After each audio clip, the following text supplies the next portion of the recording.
Welcome back to another edition of the Gurus podcast. It is a full Gurus boat today for the Survivor recap. X, Mike, and Theo all here with you to talk episode 7 of Survivor 50. Before we begin, please be sure to like, comment, and subscribe. We've had our first viral video this past week, over 11,000 likes on Instagram. So thank you, everyone, for that. A lot of people in the Survivor community, creators, even past players, liking and commenting. So that means a ton to us. We're on the uprise here, and we could use all the support that we can get. Before we really dive into this episode, I want to just get the Guru's thoughts here on how the season's been going so far.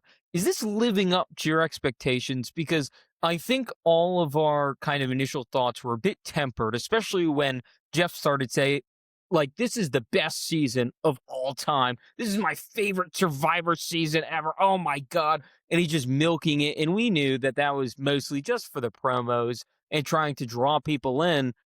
But even so, I think we had a reasonable excitement because of who was going to be on our screen. And we've been going back and forth and whether or not we're enjoying this season, whether the season's just filled with too much new era nonsense. I think obviously there's going to be an enjoyment for us no matter what because of the players on the screen. But I want to start with Mike here. What do we think so far, now nearly halfway in?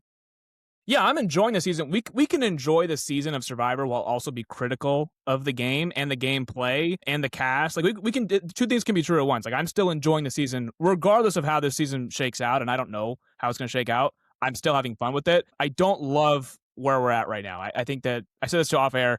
I think production is getting a little too hands-on in this season. I mean, we covered it last week. We kind of dumped on the entire Blood Moon debacle of, Ozzy and Rizzo are safe for three separate tribals, basically. Genevieve and Colby could have gripes with each of their departures going home. They kind of had no chance in either one of them. It was very rock draw dependent.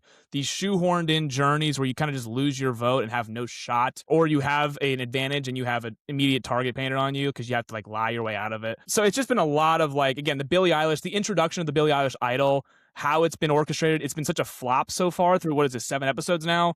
So all of what production's been doing so far, and we still have a Mr. Beast potential auction in the future.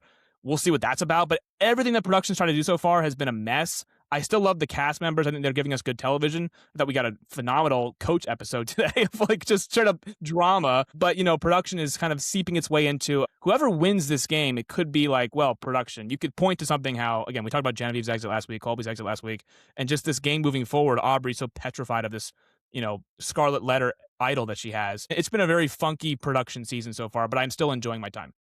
So, Theo, you weren't here last week, obviously. I want to also get your thoughts on last week's episode as well as, obviously, the season as well. Yeah, so I think I'll echo most of what Mike said. It's been entertaining television. I think the gameplay's been sloppy. The fact that we're calling this season in the hands of the fans, though, that is a farce. I mean, the way this was sold a year out, I thought the fans were going to have a hand in what was happening week to week, placement of advantages, what advantages were, who got advantages. And then all we got was really one vote that they put up where they're like, do you want these fun, awesome twist, or do you want boring, stagnant gameplay? And then people, of course, vote for the twist because of how they framed it. And now production gets to do whatever they want. And then after they do whatever they want, Jeff gets to say, well, the fans, you guys voted for this. And I'm like, this is not how I wanted this game to go. He just gets to blame us every single week. It's like, hey, you guys voted for this. Our very vague statements of boring gameplay, no advantages with out of control production. It's in the hands of production, but we get blamed every single week. The fans who voted for, all we voted for was if they get rice or no rice, and then the color of the tribe buff. 70% of us wanted Kyle to get medevaced. Sure. Yeah, we're not actually voting on actual gameplay. We're just kind of voting for these broad, very, not very detailed questions, and then the tribe color and the rice and the way it's the structure of it, but we're not actually designing the game like he said we were going to do. So that was kind of a lie, very, very much a farce. And then whenever things happen, we just get to be blamed for it. So we can't even complain because they're blaming us. It's the hands of the fans, and we're the fans, and we're ruining the season. Yeah, Mike, I know you have more thoughts on production. Save those for a little bit. We'll expand on that.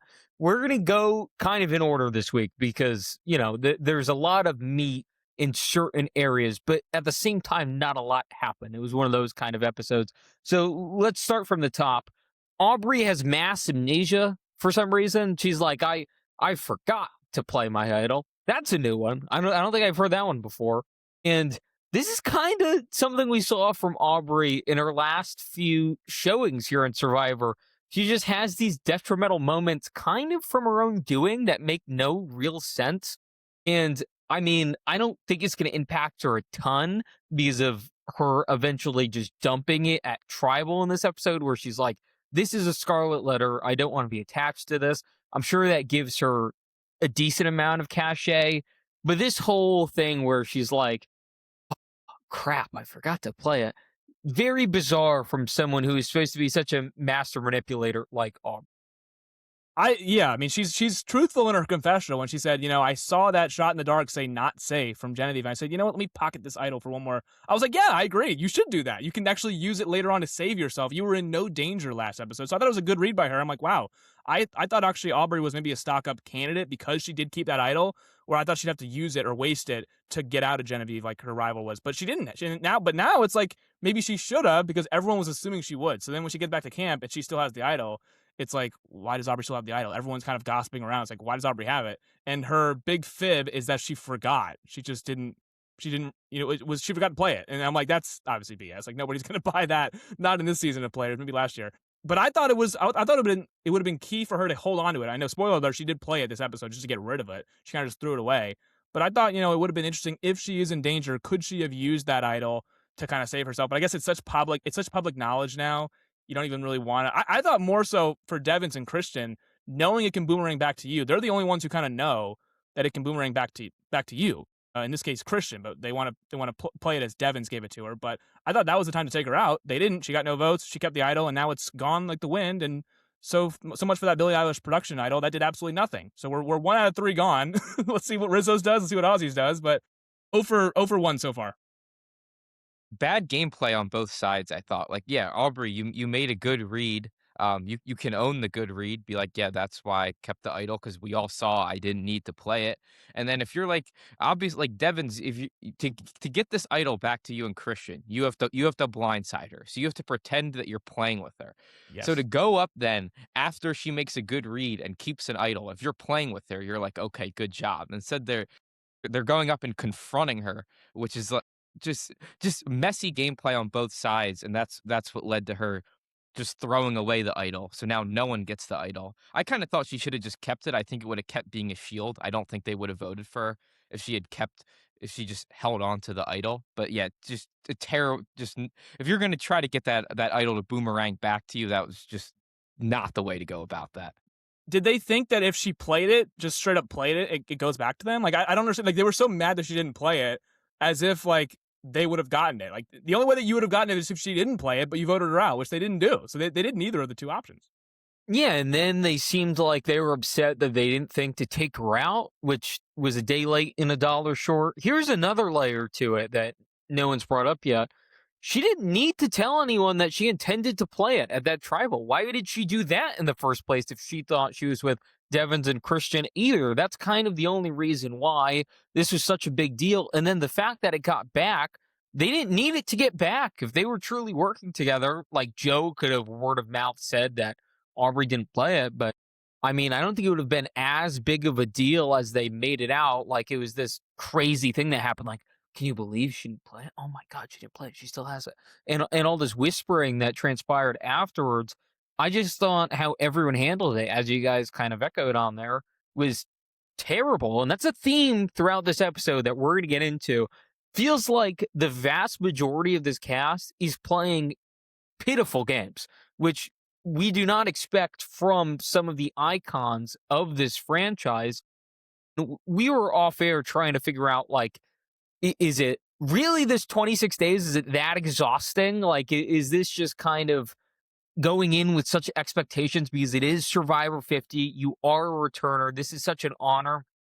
And you are so scared of being an early boot that you're almost not thinking clearly. We haven't really been able to figure out why so much of this gameplay has been substandard, but here we are. And this is just kind of the tip of the iceberg. Afterwards, after this Aubrey interaction, we get the next big blow up here, which is this D Jonathan thing, which we've been kind of circling for a few weeks now. We didn't understand why Dee kind of turned her back on Jonathan and Charlie. Obviously, Charlie went home, but in Jonathan in particular, when both of them kind of had this push-pull thing where, like, after the vote, Jonathan went to Dee and kind of was like the dog with the tail between his legs, and we were like, this is kind of strange. Why is he asking for almost forgiveness after being the one turned on? And then Jonathan realized, hold on, why am I doing this? I'm going to turn my back on them now. So none of this really made much sense, but nonetheless, it's two sides thinking they're both right, causing this big blow up. Coach is in the hammock the entire time and is kind of stirring the pot a bit. He's like, D, I heard you don't trust me. And D's like, no, I would never do that. And Jonathan's like, you're lying again, D. Like, here you go again. And D's like, I should have known he doesn't have a brain. And Jonathan is basically saying that he's orchestrating all of this, which I'm not sure how much I'm buying, but regardless, he did claim that this was all part of his master plan to get D riled up. I don't think he needed to do that. I think everyone knew the game D was kind of playing at this point regardless, but it did obviously paint a bigger target on her back. Theo, I want to get your thoughts here because this is just such a weird beef where me and Mike have been harping for a few weeks now. This didn't need to happen. If they just worked together, they would both be at better points in the game because D is coming in as a former winner. And the best thing for her would have been, in our opinion, to lay low and have shields like Jonathan in front of her, someone that is more physically imposing, that can go on an immunity run, and D can kind of sit back, manipulate him, and work from the shadows. Instead, all she'd been doing the last few episodes is playing in the forefront. And we're like, what are you doing? Like, eventually this is going to catch up to you. And this is the worst example of it, getting in a big public altercation with someone that was her number one like 4 days ago on the island. Yeah, well, it happened again. Remember, Dee and Jonathan were working together. They were aligned. They came together. They said one thing. They said, Cirie's the most dangerous player here. We have to get out Cirie. You know what Cirie does. We have to get her out. And what did Cirie do? She got ingrained in that tribe. She got Dee to flip. She got Dee to vote with Rizzo. She got Dee to vote out Charlie. Broke their whole dynamic. Now Dee's out of the game. I don't think this is good for Jonathan either. I mean, overall, I would say he's having like a better strategic and social showing than I would have thought. But if he was going to get to the end of the game, like he needed to come on late, and he's just come on way too early. So I don't think he's long for this game either. And again, I think this is all because of Cirie. I can echo the Cirie sentiments, but I want to stick on D here because I thought D. You mentioned how she's playing in the forefront. She's eliminating all these shields. It's not just that she burned the bridge with Jonathan. She burned a bridge with Charlie by voting him out. So she's not sticking with the Jonathan shield. Charlie would have been another really good shield. He might as well have been a winner, perceived winner by how good he played in 46. So she's getting out all these threats that could actually be shields to her. And I thought it was really sloppy. And obviously it's coming back now and it's like, okay, well now D has some explaining to do. This is what I thought. This Jonathan D fallout is what I thought we were going to get last episode. D having to do some damage control. Instead, it was like Jonathan like trying to get back in her good graces. This episode, we got the fallout, the damage control of the Charlie vote. It just happened like an episode late for some reason. Because I guess Jonathan now got his lick back by taking out one of Camilla's, top army people and taking out D's top person in Camilla. So it kind of just like, okay, now you blindsided me with Charlie. Well, guess what? I'm going to blindside you and take out Camilla. And now they're obviously at odds. But I thought, Jonathan would have done this last week to D, rile her up last week and get her, this boisterous and this much of a target. Honestly, I don't think he even had to. I think D made herself a big target anyways. Like D was a huge target the second she pulled up that Charlie blindside. Because again, everyone wanted to say like Rizzo orchestrated the Charlie vote. I always thought that the blowback would come most on D because A, she's taking out one of her original Kahlo members. Rizzo just got to that beach. He has no loyalty to Charlie or D or Cirie or anybody. So I thought D would have some explaining to do by turning her back on the original Kahlo member in Charlie. I thought it was a bad move on her part at the time. It's now kind of catching up to her. Jonathan kind of counterattacked with him taking out an OG Kahlo member and Camilla, and now we're getting the fallout. By the way, it was pretty clear that Camilla didn't like Jonathan as a person or really respect his original Survivor game. But I think Tiffany, Dee, Charlie, and Jonathan, that core four could have really worked. And I don't think they would have necessarily turned on each other until it happened where Charlie was doing the weird stuff with Rizzo. But I think if that doesn't occur, where Dee kind of gets big move-itis, and some of that allegedly is because of some pregame alliances with Rizzo, if that doesn't occur, like, I don't see how that four doesn't work well together, which is, that's not just Monday morning quarterbacking either, because we said that in the moment. We said it as soon as it happened. So I don't know. Like, I don't understand why, and it's primarily Dee's fault, right? As you mentioned, she was the one kind of leading the charge against Charlie. I just don't, it still baffles me that she thought that was her best move.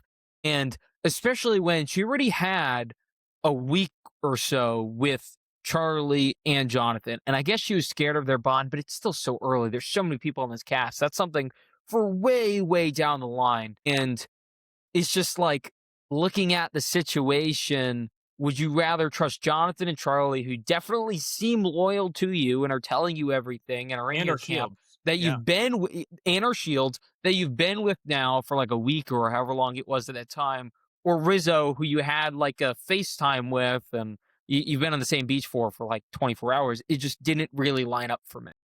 No, I'm with you. I thought this whole thing was like, you can have a gripe with Jonathan voting out Camilla, and people do, but there was at least a reason for him doing that, and it was Dee kind of pulling the first blind side of the season. I guess Mike White was the first blind side of the season, but like getting Charlie out kind of sent some shockwaves to like, okay, you took out an original member. You were there with him on that beach for 9 or 10 days, whatever it was, like you said. You have to explain for that. Like, what was the reason? I thought we were in an alliance. I thought we were good, and she turned on him first. So again, Jonathan's reaction to that was, I'm taking out Camilla. I thought they both, could have handled it better, but at least with Jonathan, he had to make a move. Like, he was clearly on the bottom. We talked about this last week. Dee told him basically to his face that we couldn't trust you, that you were mistrusted because we couldn't trust you with the information to even tell Charlie that he might get voted out. Like, we couldn't even trust you with that. So I thought that bridge was already burned. It wasn't like a Christian Ozzy thing where they actually worked their way back up into good graces. They were done. The second you cross me, I'm going after you. It's a very new era way of playing.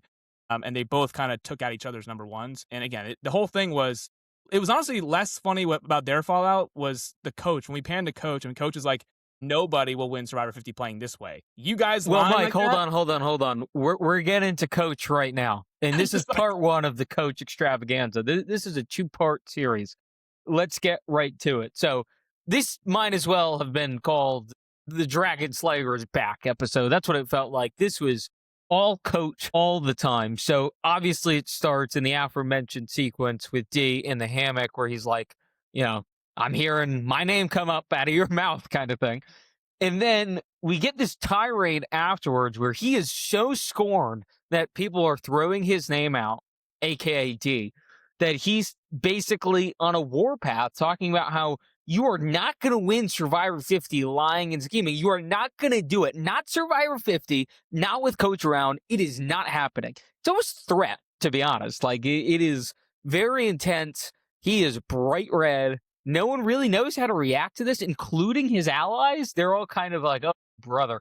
And again, someone brings this up way later in the episode. This is kind of coach being coach. That's not necessarily a good thing at all times, obviously. Yeah. But it's also just very difficult to navigate because there's no one really like this in the world besides coach. Like, there's not a handbook to deal with someone that can just kind of go between all these ranges of emotions at the flip of a coin.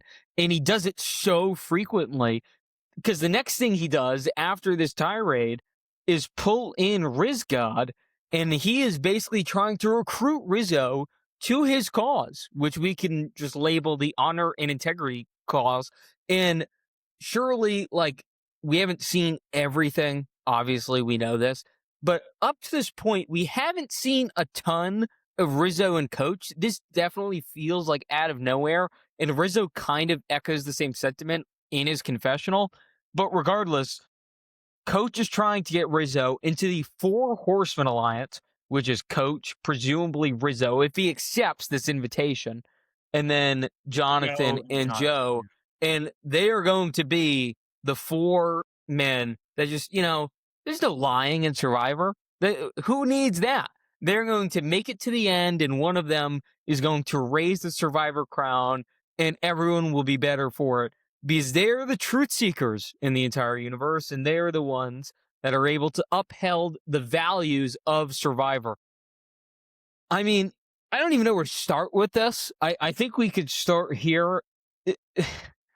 Telling someone that you're a replacement in their alliance, because this fourth spot has since been vacated by Colby. He was voted out. And Coach says that as well. He's like, you are the Colby replacement. So Rizzo now knows this is an alliance that was already formed. And he now knows that he's only being added because Colby was just eliminated. Even if Rizzo wasn't a returning player who's very, very good strategically, this would have been one of the dumbest moves I've seen on this show in quite a while. Because why in the world are you recruiting someone to an alliance? I wouldn't say late in the game, but at this stage of the game as a replacement. This is kind of something you can do early, I guess, in a different manner. It can be like, initially I thought I wanted this person, but I can't trust them anymore. The more I talk to you, the more I want you. You can kind of sell someone on it, right? This wasn't a sell. This wasn't a pitch at all. It was almost telling Rizzo he should be honored that this invitation was just bestowed upon him. I just didn't understand this at all. This just felt like kind of OG Coach not understanding anything around him. We thought we kind of went past this in South Pacific where there was a lot of this happening, but it was mixed with more of a strategic element. It felt like he did have his finger on the pulse. This felt so tone deaf. Mike, go off. I know you have stuff on this, so do your thing here. There's a lot here, first of all. Yeah, I wanted to go back to, Coach, his premise of how you're supposed to play this game. I like that Emily said, it's kind of like your rules, but they don't apply to me. It's almost like the pot calling the kettle black here, where she's like, Coach is telling everybody how they should play. But if we're being honest, like we've actually watched Coach in his 4 seasons now. He's not the most honor and integrity guy. Like he says he is. You don't say. No. You don't say. No. It's not really how Coach plays. It's how he wants everyone else to play. And then at the end, obviously, we know what Coach does. But this whole thing was, they couldn't have a 3-horseman alliance. So even the name of it all, it's not like he said, hey, Rizzo, we're going to try to rope you in. I already have Joe and I already have Jonathan. It's not like that. He even named the alliance. Like, Colby was our fallen horseman. We need a 4th guy. Like, you're up, buddy. It was not at all like a, hey, you want to be in our alliance? It was more of a, hey, here's our alliance name. We literally need you because we don't have our 4 numbers. We can't call it the 3 horsemen. We literally need a 4th guy. We need to keep our name. You have to join us. Yeah, just for the name's sake, you have to be in an alliance. Rizzo's like, thanks. Okay, I guess I'm 4th now, and I'm replaced by a guy who was just axed at the last tribal council. Like, okay, what a nice recruiting pitch. But no, this whole thing was like Coach going on his. It was very Tocantins. Like even in Tocantins, when Coach came up to JT and Steven, and he was like, you two, I want to bring you into the Warrior Alliance. Like you guys are warriors. We're gonna go to the end together.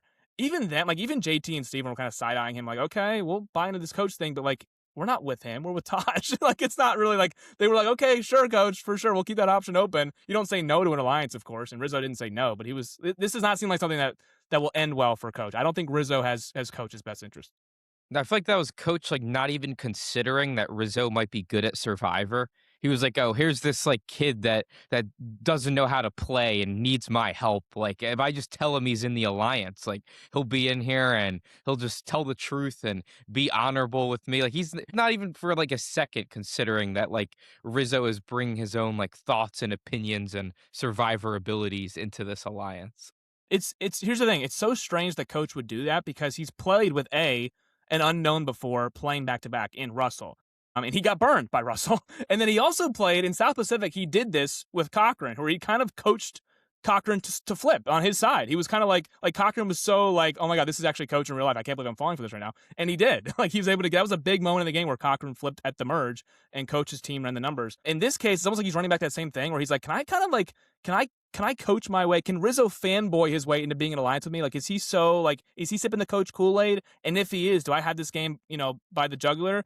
It's almost like he's trying to run back that same strategy where I would be caution for a player like Rizzo who you have no game film on.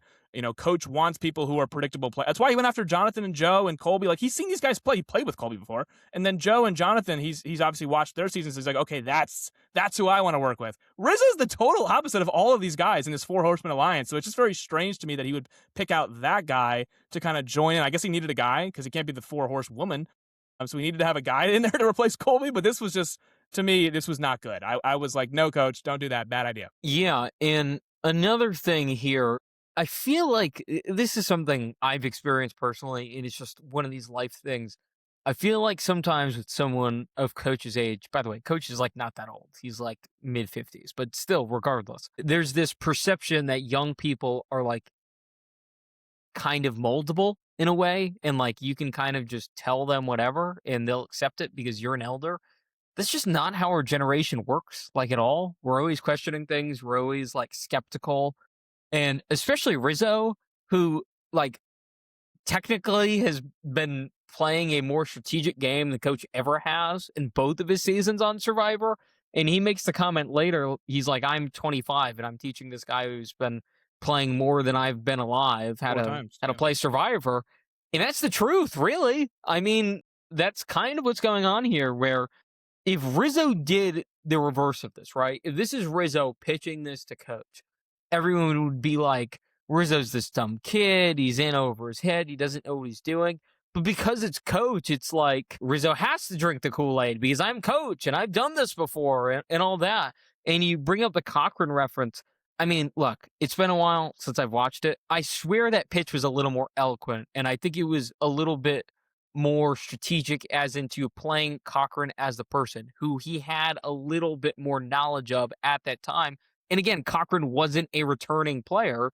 Now you add in the fact that he doesn't seem to know Rizzo all that well. Rizzo is a returner. And as you mentioned, Mike, doesn't have any knowledge of how Rizzo played his first go-round, which is more dangerous. And he's trying to use his kind of best tricks to his advantage here, but he's doing it in kind of a half-assed way. I think this is one of those situations, and we've seen this a lot with Coach. Coach is really good at Survivor when he's focused, right? When he wants to be, Coach is really, really good. There's not a ton better. But he gets overconfident, and that's when it bites him in the ass. There are these moments where he thinks that everyone will just abide to whatever he says, and he's not really malleable. He's stuck on a goal, right? He's like locked in on something, and you can't really talk him out of it. That's kind of what this whole episode was Coach laser focused on eventually wanting to get D out, but wanting to do it his way with his people. And that's just not how you can play Survivor. You can't be so rigid. It doesn't work that way. And that's when Coach gets caught.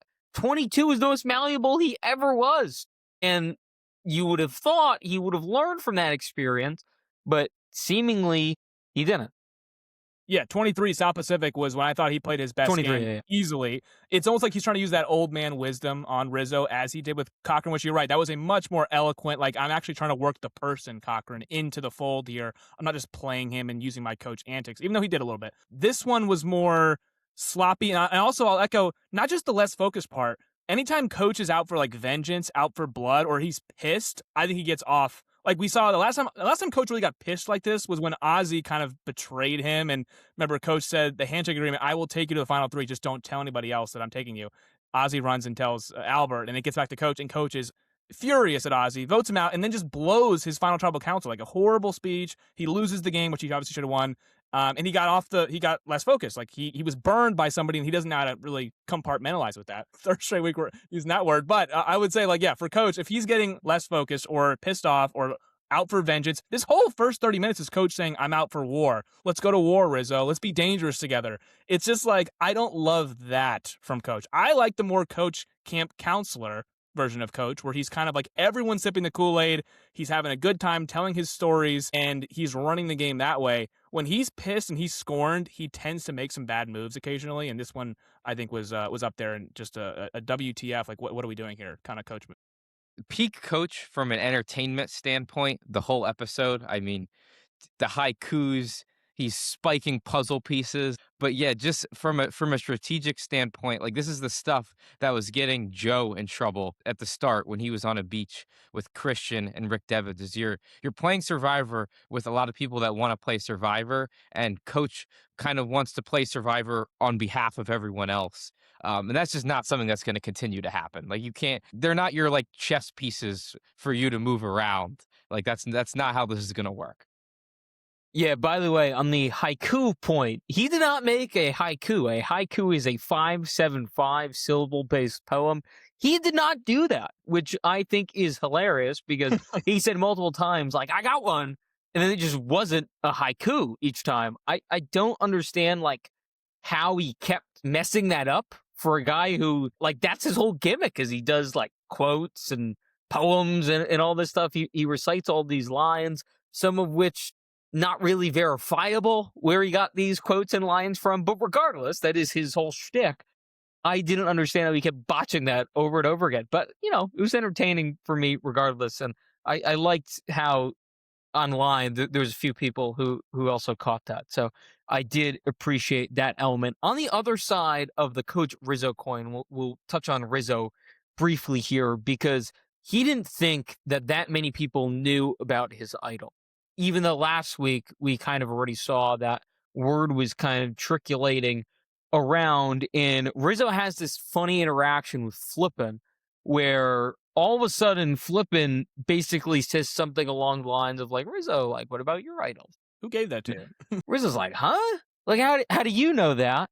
And then Flippin obviously has to throw D under the bus there. So this is time number 47 so far of Survivor 50, where Emily Flippin is just tossing out information into the wind.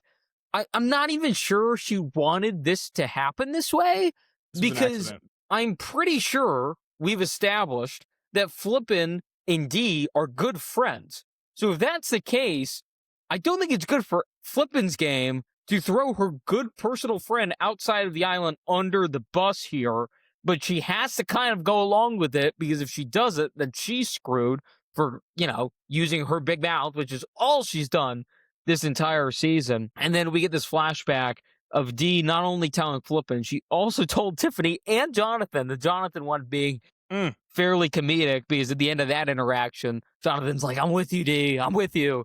And then, Dee does what she does, which is, kind of panic here. She's like, I don't know what's going on.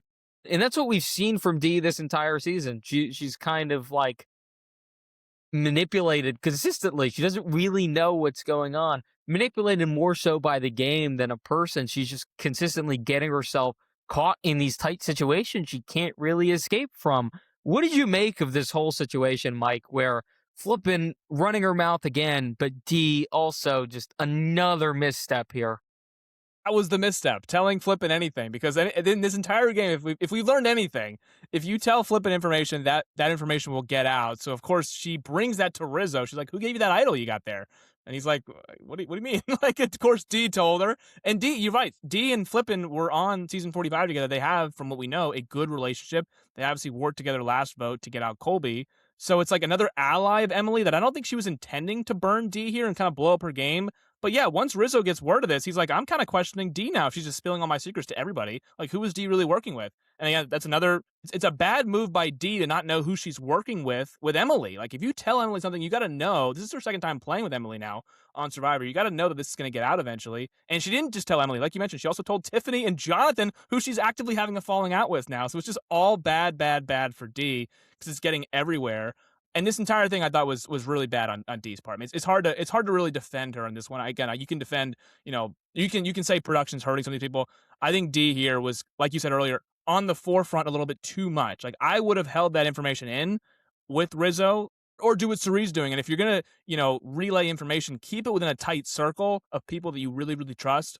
You can't go around telling people like Emily, certainly not Emily, or Jonathan after you scorn him, or Tiffany. Like, you can't tell everybody about Rizzo's idol. It's got to be within a tight circle of trust so that you still have Rizzo trust you now, because now he doesn't trust you. So I thought overall it was really bad by Dee, but I made more of this of like, guys, don't tell Emily information because she's going to tell it to everybody. And it's just like, and now Dee retelling the story to Tiffany, she's like, yeah, I accidentally spilled Rizzo's secret idol to Emily, and then Emily spilled that to him, and it got back, and it's just I told it to Jonathan too, Yeah, and you accidentally. Yeah, whoops, that made me laugh. And D is realizing in real time, almost as we are, or I guess a little bit late to the party now because we've known this for 4 weeks now. She might have made $1 million mistake telling Emily's information. Like she was like, okay, that's my one slip up, which like she's had a few slip ups now actually, but this is the one that could actually get her voted out. She diagnosed like, okay, I'm seriously in trouble now because Emily's telling everybody this, and now they don't trust me. Rizzo and Suri, who I was good with, they may no longer trust me. Jonathan obviously no longer trusts me. So I am really a fish out of water. I'm in big trouble now, and she obviously diagnoses that way too late now that Emily cannot be trusted. Her season 45. Yeah, if you need any information in this game, just go up to Emily. She'll tell you right away. On the Rizzo side of it, though, it's just like that seemed like the one kind of idol that was in play to still be fun. Like we thought people didn't know he had it, and now everyone knows he had it. And it's just like with these boomerang idols, everyone on the beach knows who has them. They know where they came from. And I just don't think we're gonna get anything out of these boomerang idols. I mean, it might just Rizzo might be able to use it like he did in and like stay in the game, but I just don't think they're going to provide an awesome moment for us, which is like when you get a new advantage on a season like this, you're hoping that the payoff will be big and you'll get a big, massive splash in a tribal council. And I think we're just cooked with these Billie Eilish boomerang idols. Because of his position in the game, Mike, I think there's a chance we get a run back from last season. We weren't sure if it was going to happen, but because of where he is, I think there is a chance he can replay the hits, wear the idol, and kind of get him a few more weeks in the game. But you had an additional point there. So I was going to say, because we're going to get to Rizzo and D here later on. I want to see with Emily, I want to ask both of you, do we like the fact that she's just telling everybody? And it's not like with D or Suri, for example, where she's keeping it to her people she trusts. Emily, go back now to the first tribe swap where she tells Angelina what Q and Steph said. And then she tells Q and Steph what Angelina and Mike White said. And then she tells Christian what Ozzy said. She tells Ozzy what Christian said. And then now on this beach, she's telling Suri and Rizzo what D said. And she's telling D what Tiffany. Like, do we like that she's telling everybody every different thing? Like, you feel like if you're playing a middle game and you want to be good with everybody, it feels like this is eventually going to be like a game of telephone where it's like, hey, where'd you get that from? Emily? Oh, Emily told you this. Like, where are we at on Emily just telling every different alliance something different? Who is she really working with? I'm now getting confused. If this is just how she's going to play, I guess this is how she's going to play. She's certainly playing a game of Survivor. I don't know how good the game is personally, because I don't really know who she's who she's actually working with, because she's telling everybody different things as if they're all her allies, which they certainly cannot all be her allies. So where are we at on Emily's game right now? I'm so confused. I guess like she can kind of hide now while there's 14 people. There's no way you can do this once it gets down to 7 or 8 people. And then it's like, we cannot work with, it's going to almost, I feel like it'll almost be a mutual thing. Like there will probably be 2 factions and she'll be in the middle and be one of those things where everyone's just so fed up with her and can't figure out a way to work with her and are finding out that working with her is actually detrimental to what you're trying to accomplish, and she'll be gone. But I kind of think she might be able to float by for a little bit longer doing this. I think if it was deliberate, it'd almost be genius. Like if she was able to somehow, because to this point, I don't think anyone's necessarily mentioned what she's doing. Like obviously the audience always is, and us on this podcast always are, but I don't think, unless I'm misremembering something, I don't think anyone in a confessional or anything has been like, who's talking all this talk is flippant. The only one who said it was Christian, obviously, after that whole incident where Christian told Emily about the idol light, and then flippin' freaks out and almost tries to get Christian out, and then she thinks better of it. That whole situation was weird. Mike White, but besides that brief, Mike White kind of too, but she's playing Christian, but he didn't, in a way. They've almost just accepted that it's a quirk, and they're like not getting mad at her. Like they're realizing that she's doing it, but like they're not. But yeah, I don't know. But that would mean that it's not on purpose. So it's an accidental. Like I'm just information. Maybe it's too translucent where it's not even effective because everyone can see it. To me, like I was saying, if it was deliberate in bettering not only her position in the game, but who she wants to work with as well, which I presume is still Christian and Devon's. We haven't really seen anything else. We thought perhaps it could be D for a brief second. That didn't go so well. Ozzy? So, a little Ozzy mixed in there too. We don't really know where her allegiances truly lie, but she's not really helping anyone out here. She definitely wasn't helping herself out for a while either. There's a world where she can kind of float by in the background, but I don't I don't know if that's going to be a winning game. She's not. Here's the biggest issue. She's not causing anyone to do something she wants. It's been an ongoing joke now where me and Mike say, like, the person she wants out is the safest person on the island. Like today, she wanted Coach out. Coach had one vote casted against them. And half the time when she wants someone out, she'll end up working with them anyways. Then that doesn't even matter because she doesn't know what she wants truly as it is. So I think flipping, when we were talking off the top, like everyone's kind of playing a terrible game. She's the creme de la creme right now of I don't really know. I simply don't know what's going on with her. But Yeah, back to the D and Rizzo thing, Mike. Yeah. You wanted to touch on this. Yes. I think Rizzo was the appropriate amount of salty. He wasn't like too extra about it. He wasn't like freaking out. I think he was rightfully a little bit annoyed where he was telling Sari blatantly, like, look, it was supposed to be a thing of trust with me and Dee, and she broke that trust and I want her out. But I think sometimes in this situation, the person is so gung-ho on getting the one who betrayed them out that it blinds their judgment, and sometimes they can make a mistake and hurts their game. Rizzo was pretty composed here. He was deliberate with what he was trying to say, much more than anything Flippin's done this entire game. But he understood that he couldn't be too upset about it because you just can't ever be too upset in Survivor for the most part because, you have to play everyone and, match their level here. And another point on this as well, Rizzo right now kind of has everyone's best interests in mind, which I think is really smart. He's telling Sari everything. Obviously, has a connection with Ozzy.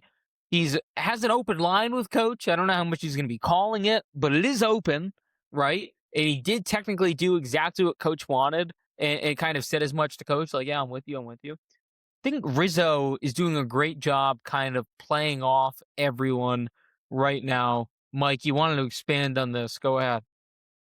Yeah, well, first of all, I was gonna say that anytime you're sitting on the hammock with Sari, you're doing some good things. If you're just you're just like thinking out loud, you're strategizing with Sari, things tend to go well for you. They kind of again are comparing notes here. Sari tells Rizzo some information about Stephanie, and Rizzo tells Sari about information that Dee's leaking everything, and she maybe not be as trustworthy as they thought she was. And I like that they're comparing some notes here, and they seem like a very tight twosome. So that I like a lot from Rizzo's angle. I also like that Rizzo, once again, not necessarily fully jumping into the coach pool. He's kind of just dipping his toes in and like, okay, it's, the water's fine, but but he's not really going to be calling his number like you said. I think he's keeping all doors open, but while yet not blowing up on anybody. Like, again, we saw Jonathan D, that bridge is burnt, and obviously D is gone. But, with Rizzo, he's not necessarily burning his allies or going scorched earth on them, but he is also keeping every option open to potentially future allies that he has no pre-existing relationship with, because again, he had not been with Coach on any of these original tribes. So this is the first time he's getting to link up with Coach. Same thing with Joe, obviously after they got back from exile. So we'll see, but obviously Rizzo has a lot of things he's got a lot of options here to kind of pick from. I think right now he's locked in with Sari and obviously Ozzy. But obviously you need more than 3 numbers. So we'll see who Rizzo ultimately ends up going with. My bet right now will be that he ends up burning Coach. And that one does not end well. This 3-person alliance of Rizzo, Sari, and Ozzy, this is the best chance we have of this season being memorable, I think, is if those 3 stay together, they smartly use the advantages, and they kind of run through this game. Like, I'm loving this dynamic so far. It's still so funny. Like, every Sari confessional, when she's like, I told Rizzo, and like, every time she says his name, like, she almost laughs at just like the sheer ridiculousness of the fact that they're working together. But it's just such a good tandem. Like, really love that dynamic. And yeah, Rizzo's playing a great game. It's almost like the game that we thought maybe Coach was going to play at the beginning, where like everyone was going to like come up to Coach and want to play with Coach. It's somehow been Rizzo, and he's like had this sway with like all the old players want to work with him, and like he's good with the new players. Like he's done a couple sloppy things so far, but that was kind of in the past where the game was shifting every day. I do think now that like we're all on one beach, like some of those sloppy moves can burn you, but hopefully those are in the past and he's learned from them and we can just go full steam ahead. Yeah, by the way, so at this merge now, we kind of have like cliques. It's like high school. We have the nerds, which is like Aubrey, Emily, Christian Devins. We have like the the honor and integrity guys, which is like Jonathan, Joe, Coach, Chrissy. And then you have Cerie's Wizard of Oz. Thoughts on that alliance name, by the way? That 3-person clique of Cerie, Rizzo, and Oz? Look, people really liked it. A little long for me. I think it's funny. Little long. Just a little long.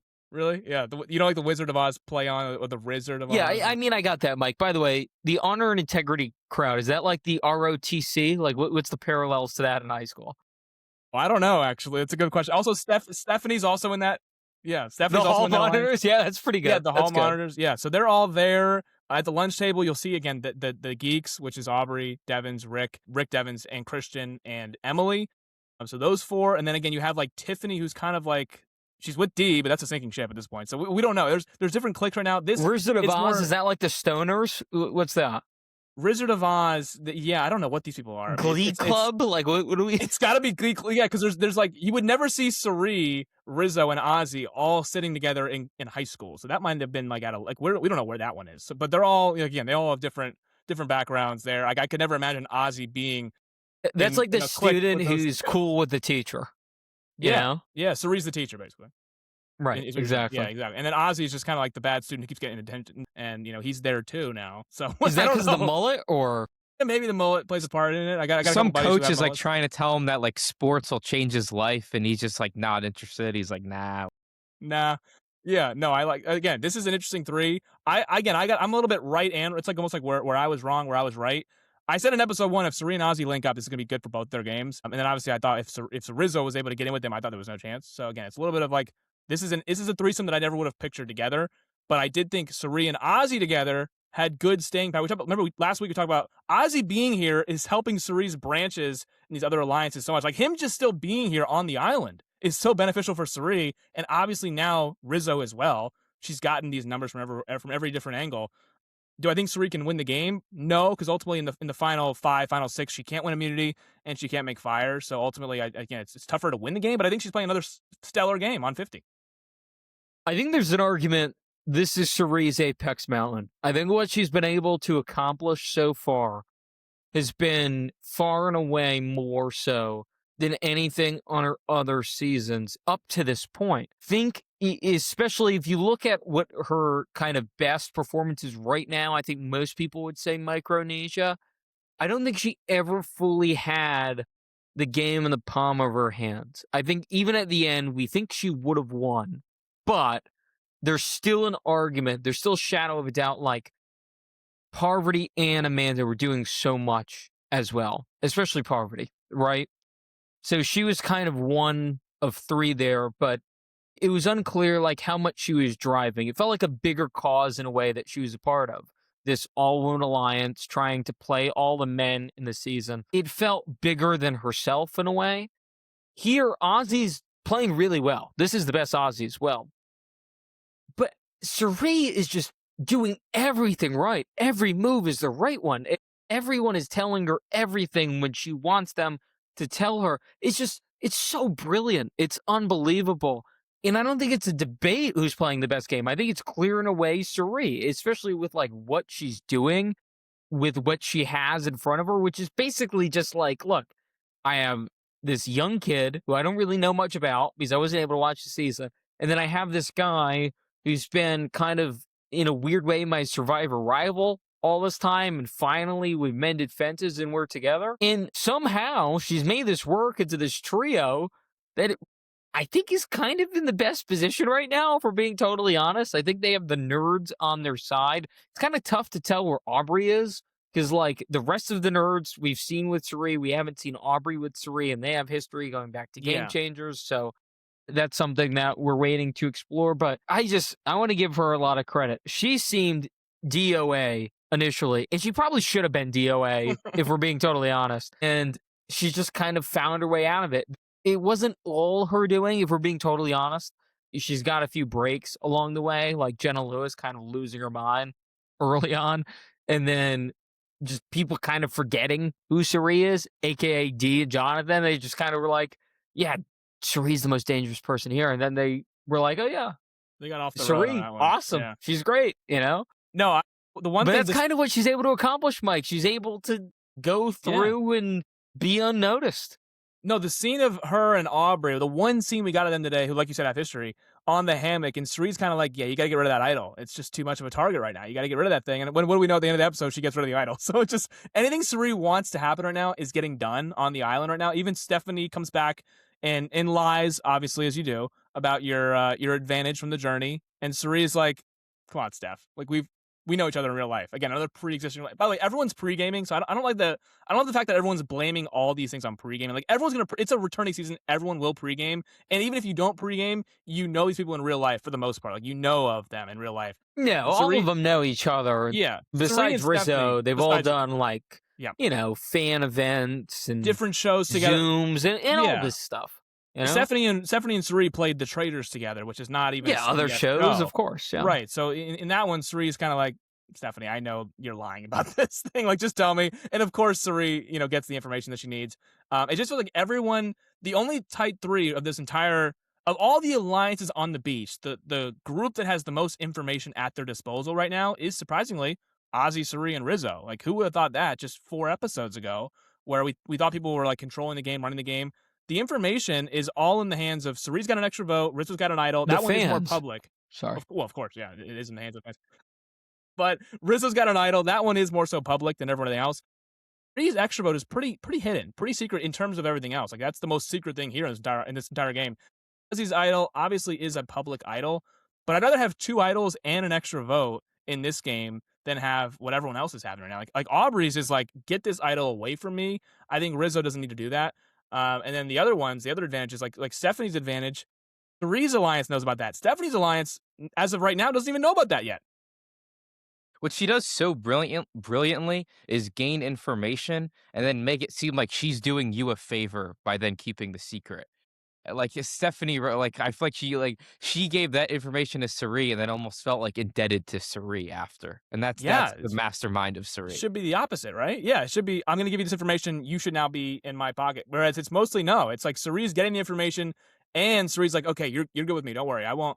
And it's like you're indebted to Cere now. Like, you're like, oh, please don't tell anybody this. Like, I'm trusting you with this information. So it's very Cere does this on every single season she's in, and obviously, I just worry for her end game, because in the end game something happens where production screws her over, whether it's a final 2 instead of a final 3, or it's a final 6 and there's no votes cast against her and she goes home anyways. I think she's doing a much better job this season than she did even in Game Changers. I thought Game Changers, the cast was messy for the most part. She couldn't work with Ty. He was an unreliable alliance member. Michaela was hot at the mouth. She was trying to kind of coach Michaela into being a little bit of a better player. I think she's working with better players this time, even though the gameplay is very sloppy for most of the people on the beach. I think Ozzy's playing the best he's played in years. He obviously hasn't played a long time. Yeah, but I think this alliance is like 3 of the 5 best players right now. Right. Even Stephanie, she's attached herself. She doesn't attach herself to Stephanie, but she's got clearly a good working relationship with Stephanie. And Stephanie, I think, is playing a better game than I thought as well. So she's not like she's attaching herself to people who were like a sunken ship. She even got off the D ship before it really started to sink and hit the iceberg. So I think Cere's aligning herself with people who are in good spots, which she's done before. She aligned herself to Sarah Lucina, who's in a good spot.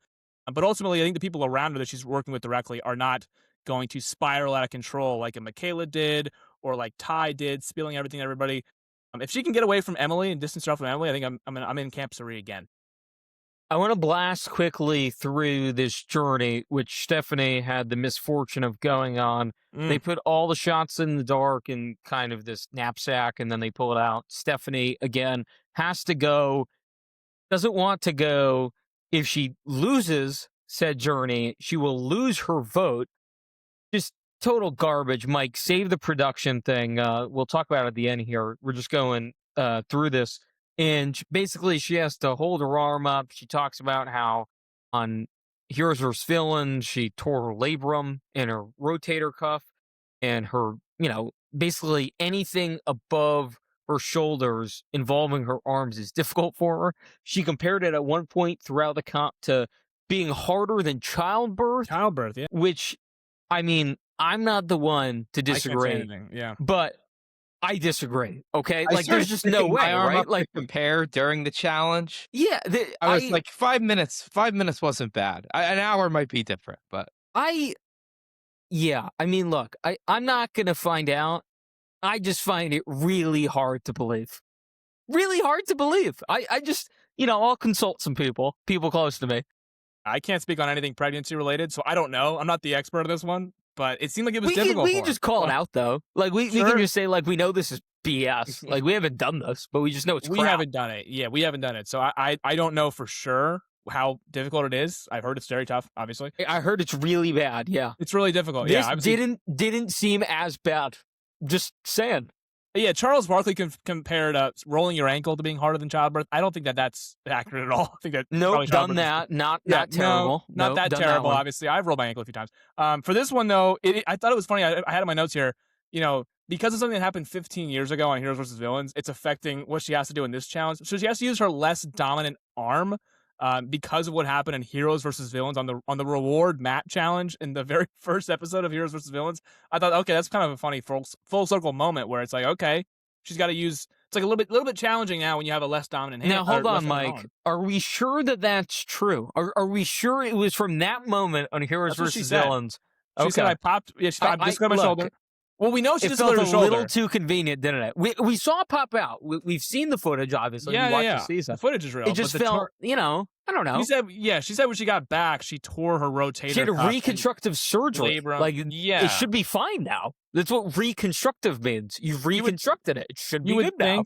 Yeah, you would think, but I think Survivor wanted to get that edit in there. It's like, well, look at this. Look at this coming now. Something that happened on Heroes vs. Villains is still affecting her to this day. You know how people get when they get older? It's like these nagging injuries. Like, oh, that happened back in this one. It happened in high school. Yeah, it cost me going pro. I get it. No, I've heard some older people be like, yeah, I busted up my knee in high school. I hurt my back doing this back in like 30 years ago. And it's like, oh, that still hurts, huh? Hurt my back in third grade going up the slide. I fell down, and that was it for me. I meant to say 30 years ago. Or, you know how they exaggerate. Yeah, how long ago that injury was? That'd be like Rizzo talking about an injury when he was like 10 years old and being like, this is messing me up in the challenge today. Which again, I've heard these kind of stories about Jason Tatum tore his Achilles like 9 months ago. It is now like a top 20 NBA player.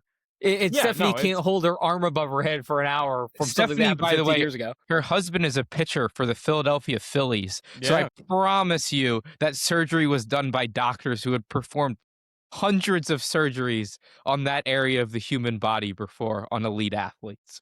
By the way, she wins to think he gave her some exercises too, Yeah, Stephanie, here's the thing. Stephanie's not really that old. Like, she's not that old. She's younger than... She's still fit, and we feel like she's old because she played like 15 years ago, and she started on Palau when she was like 19, but she's actually not that old. Like when Coach first started, he was like a 33-year-old man, so he looks old now, but he's like Stephanie's not actually that old. She's not really, and she looks fit, and by the way, she wins this challenge. She won the last challenge like 2 days ago, and she outlasted everybody there. So it's not like Stephanie's some inept challenger, but. I did like the backstory on the hurt shoulder. So anything involving her arms holding up high is difficult for Stephanie, even though it really wasn't. She still won the challenge. She did it for an hour. Another thing on this, it wasn't quite believable, but one of the better post-journey lies that I've seen. I don't think people bought it, but we're trending in the right direction. It wasn't total junk. No, I put that down too. The 30 minutes and you keep your vote, the 1 hour and you get an advantage. And I only did the 30 port. She wants to obviously make it look like she didn't win anything, but she didn't lose anything either, so that she's not like a nothing. So again, if you have no vote, you have no value in this game, and you're looked at as dead weight. So she didn't want to be saying that I had no vote, but she obviously did not want to have an advantage labeled to her too. So everyone's goal is like, oh, I got nothing. I just kept my vote. That's all. One thing I thought about though, do you think there's a strategic place to come back and say you have no vote? So someone like a coach is now like miscalculating the numbers, and then you can go up to your alliance and be like, it's not the worst idea in the world. I wouldn't go around saying, hey guys, I have no vote, because I want to be in the conversations and be like, hey, you guys, you need my vote? You need my vote? I'm a number tonight. And if you don't have a vote, obviously you have no number. But if you want to lie about not having your vote, that's different, because then, you actually do have a vote. If you truly have no vote and you just tell them the truth, hey guys, I got no vote, then you're kind of worthless. But I think she could have landed the plane a little bit better at the end. She basically, I don't think people believe she couldn't hold her arm up for an hour. I think that's where it went awry. I think she had to have done I slipped, I cramped really bad. She had to do it more so in that manner. Instead, she tried to play like the I'm old and was aching card. No one really bought that because we just watched her win immunity. No, and and she was like, I wasn't going. Yeah, she said she wasn't going for the hour. She just wanted to get to 30 minutes and then I'm done. Right. But then she comes up and says, "I can barely lift my arm. I can barely lift my arm anymore. I'm so like exhausted." It felt like you were doing it for an hour. Like you probably I thought were it was a going for close but no cigar situation here. I thought the attempt was decent. I Better- liked the layout, but you know, By the way, better than Savannah's lie, which was Mike, you're gonna get us a comment again. I He's know, gonna I'm shit sorry. on us, even I'm though sorry, we were but- right. Yeah, but that was a bad lie by her. Like that was not even believable for 2 seconds. Devins was like, "Okay, sure." No. Sari knows Stephanie enough to kind of know she was bullshitting. But maybe you're right, Theo. Maybe some people did buy that because it's like, okay, that kind of sounds believable. 30 minutes and you keep your vote. Like maybe Survivor doesn't want to just punish. Maybe it's not like so black and white. It's like, okay, you win or you lose your vote. Maybe there is a little bit of middle ground. She wasn't upset enough about not getting the advantage. If she was like, damn, almost had it. Like I was so close. I had it at 50 minutes and then I literally fell. I'm so upset. Like, No, I've had this happen to me too, where like I'll have a buddy who's smiling ear to ear at me, knowing I'm lying, and be like, "You did that, didn't you?" Like, yeah, I did. Okay, it's like Sari. This is Sari, and Sari's walking up to the water well, and she's like Stephanie, and Stephanie's like, "Why are you laughing like that? Like, why are you smiling?" And Sari knows she won something. She would, like you said, she would be more pissed off if she did not win anything, or if she lost her vote, or like you said, just got to 30 minutes and didn't have anything else. She'd be more pissed off about that. Stephanie's a competitor. Like at heart, Stephanie wants to win everything. So yeah, she would have been much more pissed. I think the idea was good. Like the actual lie, the format of the lie was good. I think at the end there kind of tailed off, and obviously Sari would probably read it better than anyone else here. Like maybe on the island I could have bought it, maybe.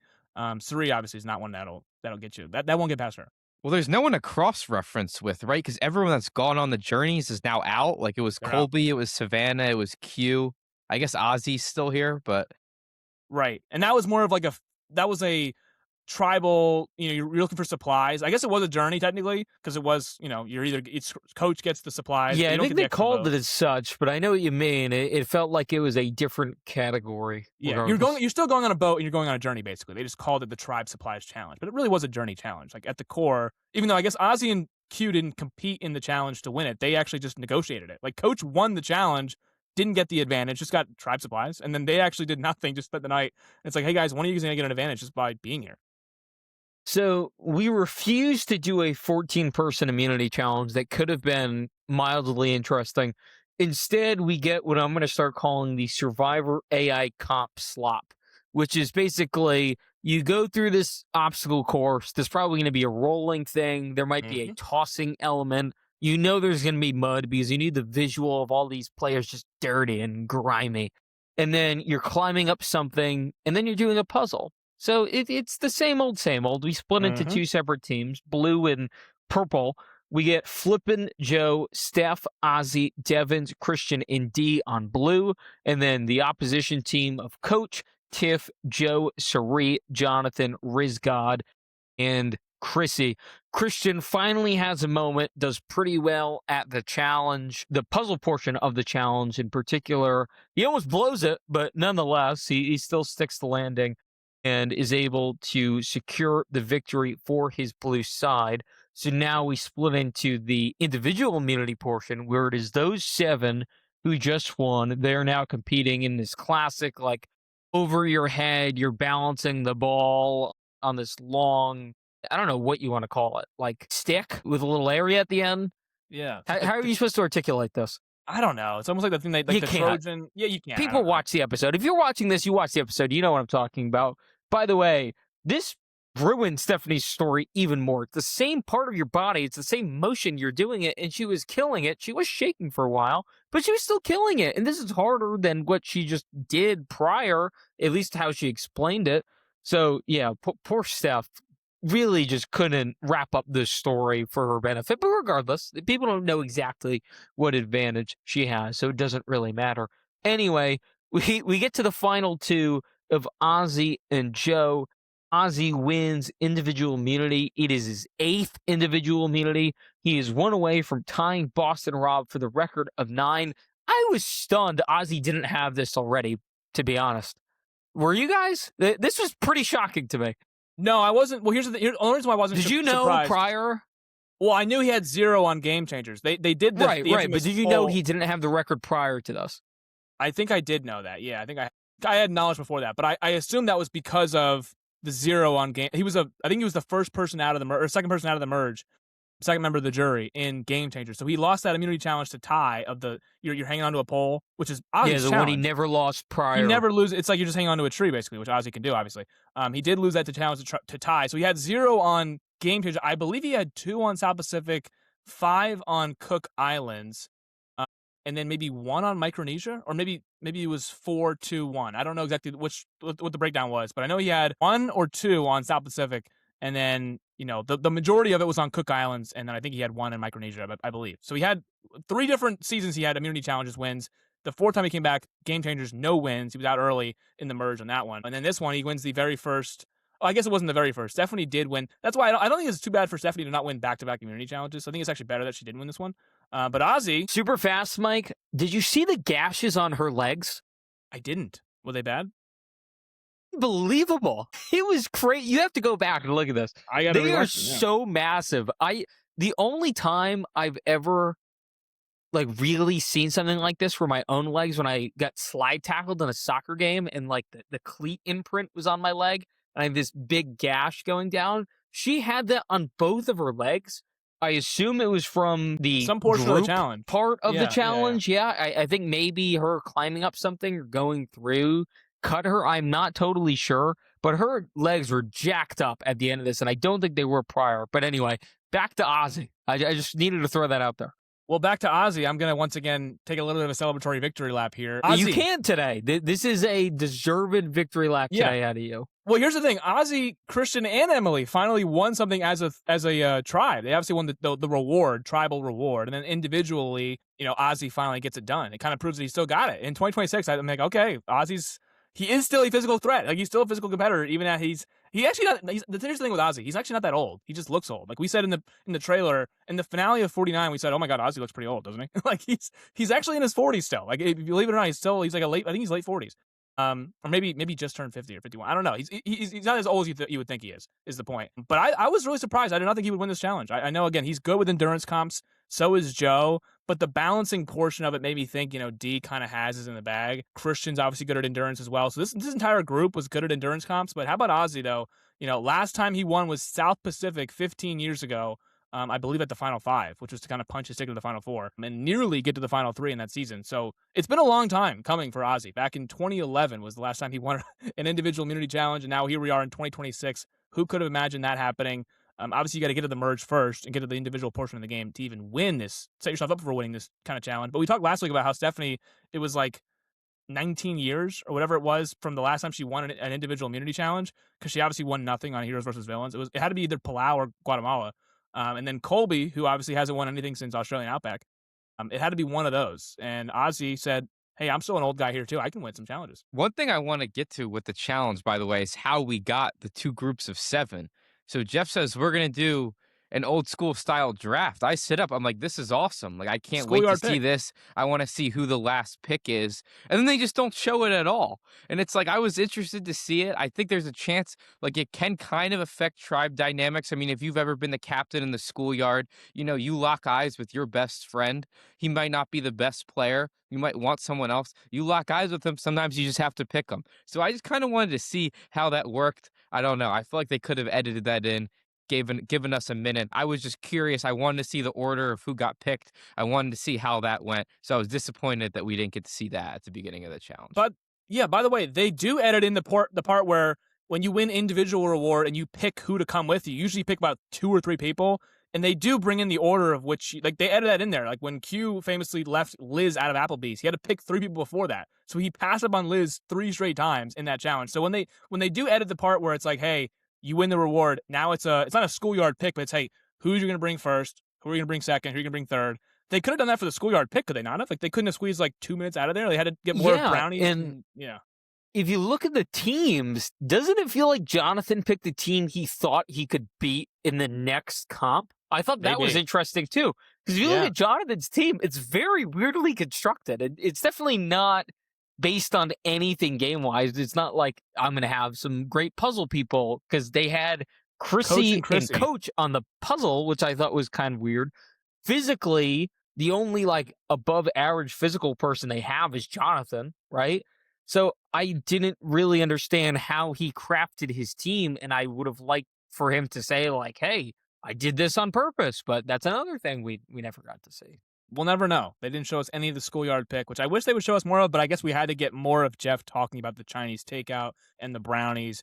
We spent about 3 minutes on each reward and what the reward is, instead of like the actual things. So I want to know how they got to the schoolyard pick. Like, who got picked last? Are they bitter about getting picked last? Why didn't Jonathan take me on Meninda's Alliance? I don't know. We could have got some of that dynamics, and it was just all edited out. Maybe it didn't matter. Maybe that's why I didn't make the show, because it didn't really have any effect on the game, and no one got pissed about it. But sometimes it actually does end up mattering. Like I remember in San Juan del Sur, I believe, or maybe it was one of the returning seasons. It was somebody like never went on a reward, and they just kept getting pissed about not getting picked on the reward, and they kept showing that. This is different, I guess. Yeah. Schoolyard. Yeah, and it was like, I'm going to give up my reward for you. I think it was something happened where somebody gave the reward for somebody else.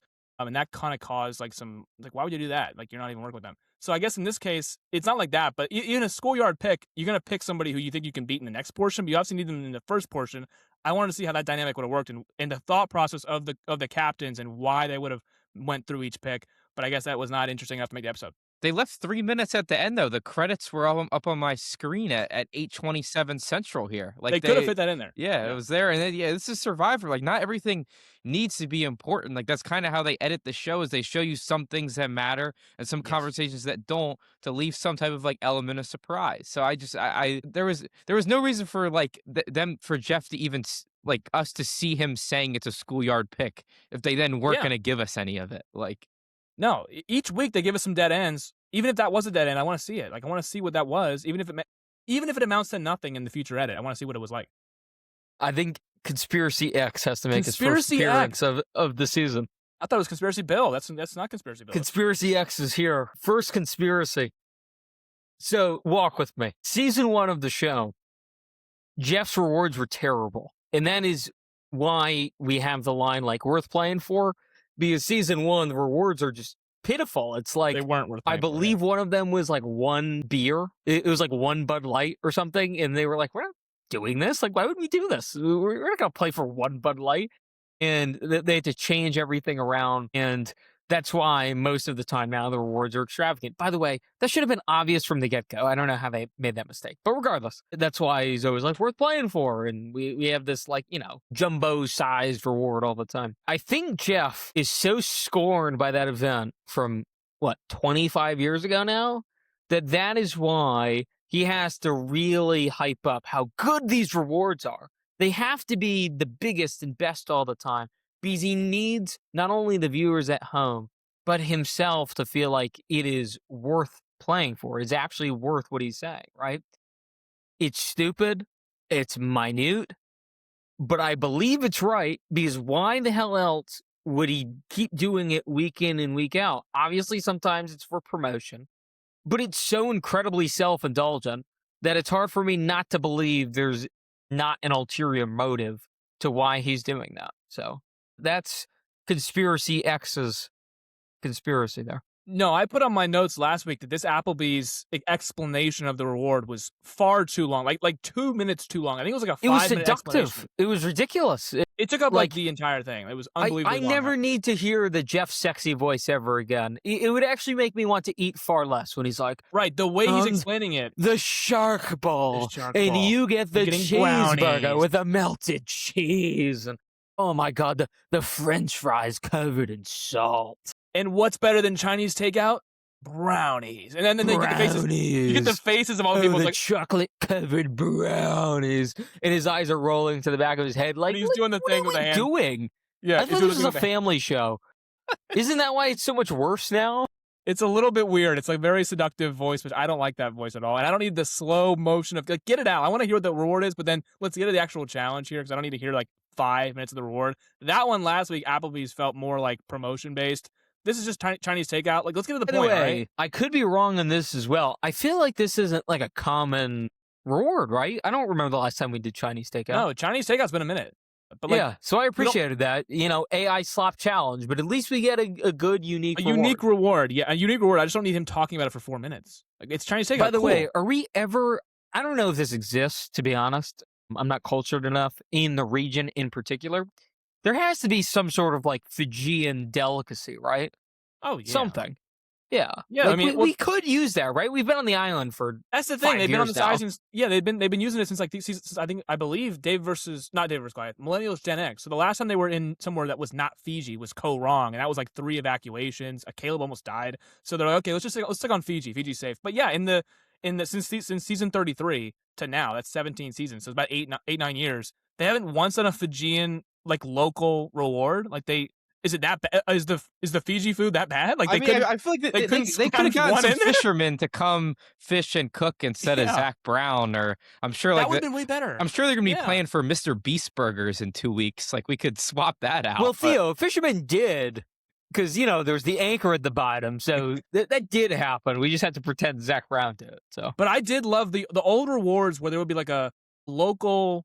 He does everything at camp. Like he builds the shelter for you, makes it all right, and then gets you food from the ocean. Like those rewards were genuinely impactful for the game because he immediately the tribe life back at your camp is better because you're eating better, you're sleeping better. He's building the shelter, he's getting you food.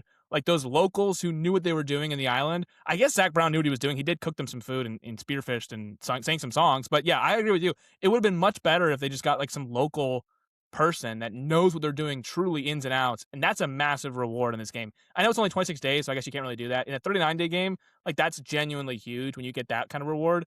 In 26 days, I guess, the merge is like on day 10 or 11. So it's, I guess whenever it was in tribes, the Zach Brown one was I guess fine in that instance. But yeah, for this one, I guess, Chinese Takeout, unique reward.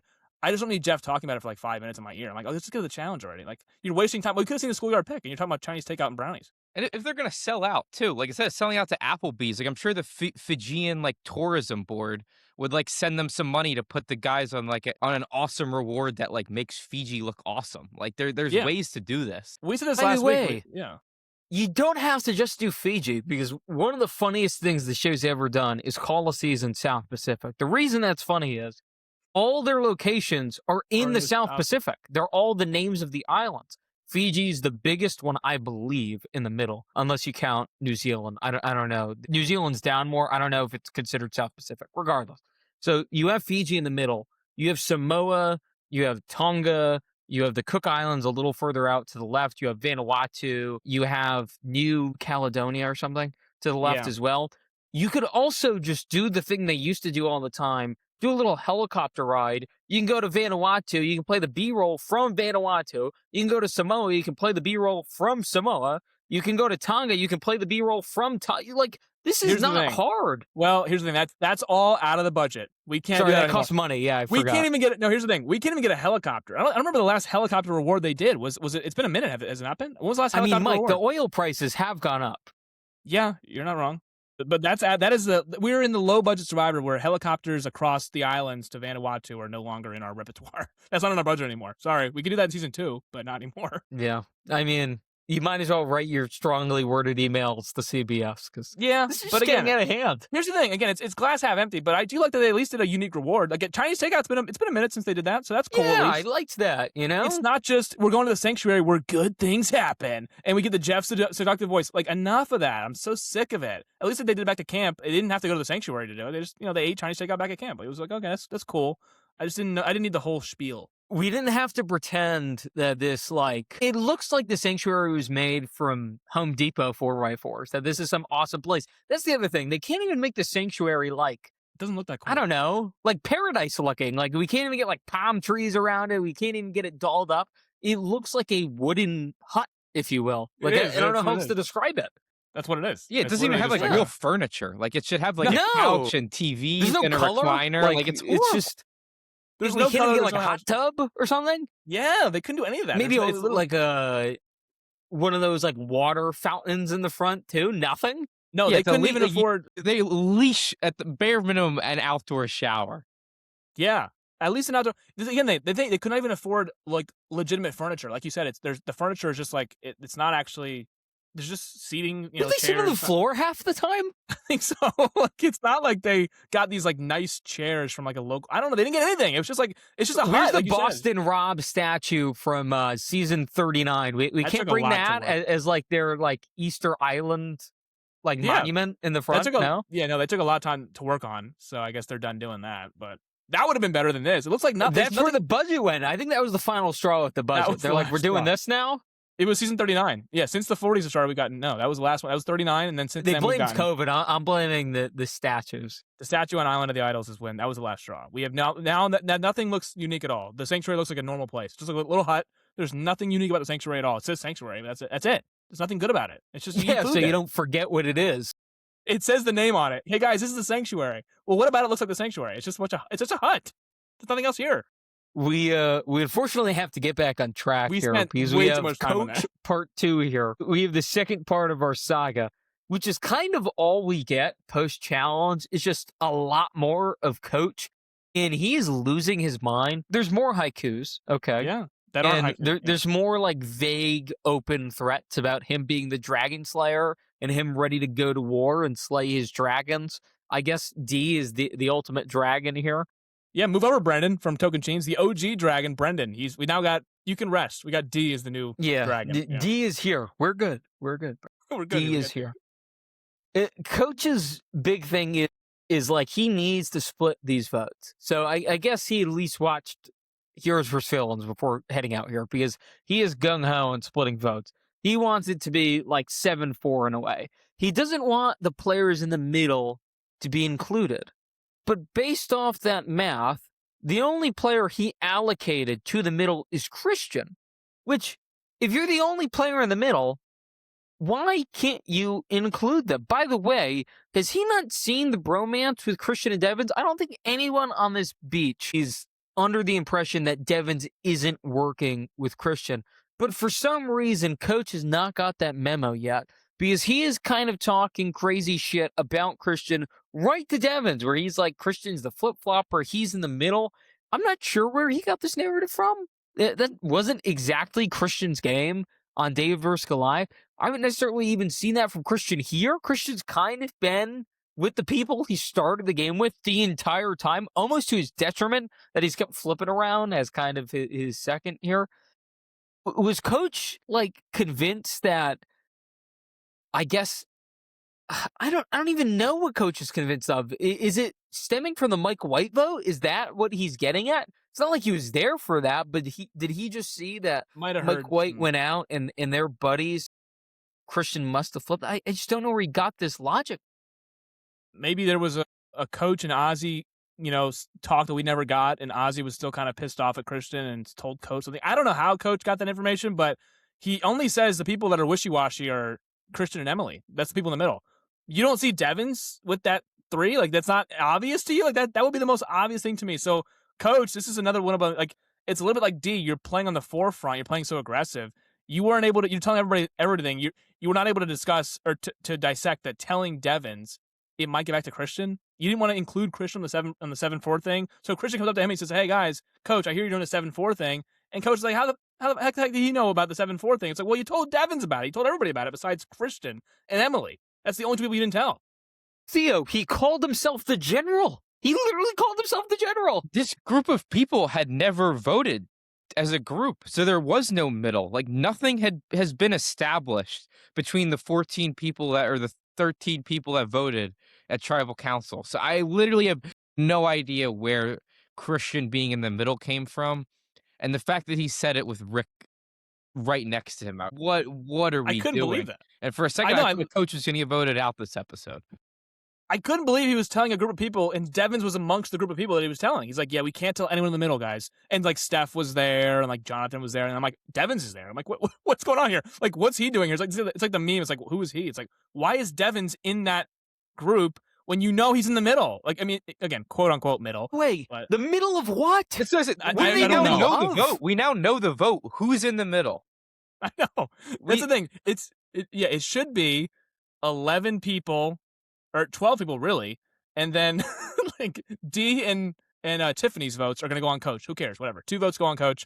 The other 12 people, again, he only put 11. So he the only person he left out, like you said, was Christian. So he's like, the 11 people we have, and then don't tell the middle person, like Christian. It's like, what do you mean? There's like what, the middle of what? There's an alliance of 2, there's an alliance of 11, and then there's Christian in the middle. Don't tell him anything. Like, what logic is that?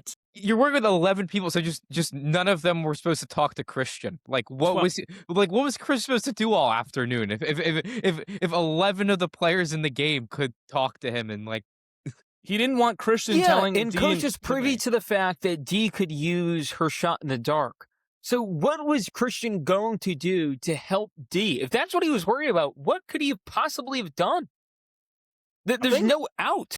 No, this was like a paranoid for no reason kind of thing. Like it did not have to be this difficult. This was like the most easy 7-4 thing. It did not have to be like that, like secretive. Like you can't tell anyone about 7-4. If there's 11 people in on a vote, don't let the 12th person know. Like that's never gonna. That's not sound logic at all. Just like let Christian, especially because there's people that are working with Christian in the 11. So Emily's working with Christian. She's in the 11. Devins is directly working with Christian. Even Rizzo has to come and be like, "Yo, you told that to Devins? Like, what, you didn't think that Devins would go and tell Christian about the 7-4 split on who's voting Tiffany, who's voting D? Like, you're so worried about that not getting to Christian? Like, what? I didn't understand any of the logic here, other than Coach wanted this to go crystal clear along with his the logic plan. is he calls himself the general. Of course. And he thinks he is the general. He thinks he's running this entire thing.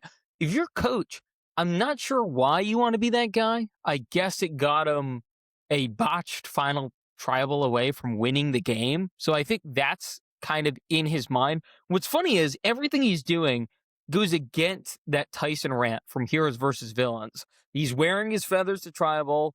He's talking too much about stories no one cares about. He's kind of dictating way too much about how other people are supposed to do and think. He's doing everything that bit him in the ass in season 20, so 30 seasons ago at this point. I feel like Coach had something going. I think it was episode 2 or 3 where like Coach is low-key running this. Everyone's running up to him. They want to do Coach's bidding for him. If he was in that kind of like mob boss mentality where he's sitting back, he's got his hands interlocked like this, and he's letting everyone else think he's the figurehead, that would have been a great position for him to be in. And then he could occasionally call the shots, but he'd have the backing to do so because people would have respected him.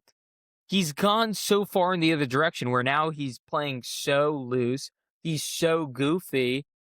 No one can take him seriously anymore. Even the people working with him, like Jonathan and Chrissy, are like, we don't even know what to do with this guy anymore. So I think in his brain, I think if he says what he's going to do and then does it, I think that's honor. I think that's why he plays the way that he plays. Yeah. No, I mean, Jonathan and Chrissy are literally looking at him from across the way here in the edit, and they're like, "What's he doing? What is he talking? Is he talking to himself? Like, what's?" They're working with the Coach, and they're confused, like, what's going on here? Like, why is this like not so simple? He wants to know who leaked the information, and you can see Devin kind of like shit himself. He's like, "Whoa, what's going on here?" He's kind of freaking out. Coach does not want Christian involved in this plan at all for whatever reason. Again, I think he identifies as that Christian is wishy-washy for whatever reason. Again, we did not know that in the edit, why he thinks Christian is like that, but he's also demanding people to volunteer to vote for Tiffany. He's like, we need 4 votes on Tiffany, guys. Who wants to do it? And it's just like, and no one's like, by the way, can we explain this, Mike? Because I don't think they made it super clear in the episode.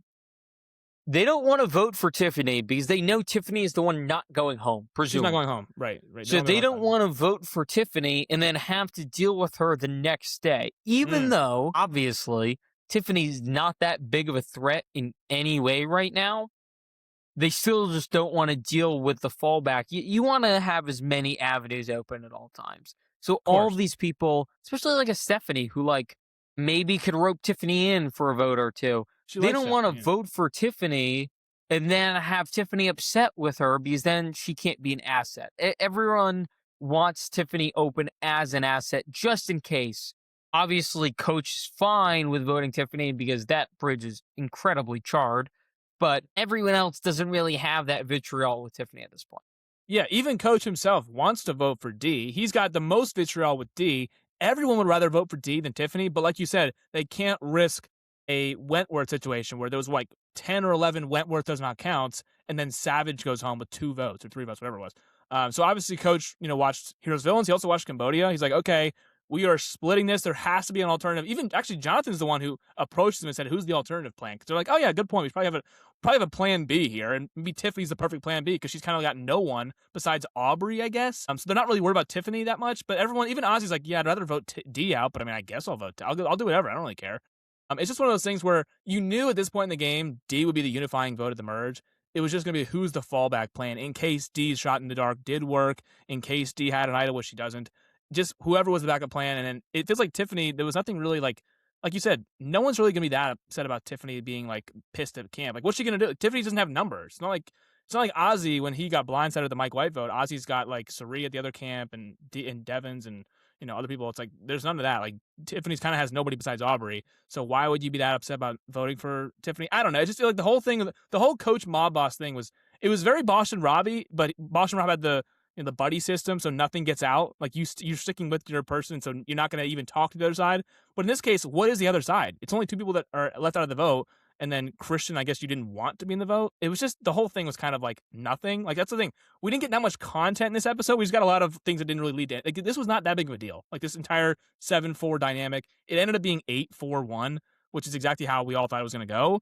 It just coach for whatever reason did not want a rat to leak the game plan to the other side. And even though there really is another side, we're just in clicks right now. This is the first vote of the merge. There is no line on the sand yet.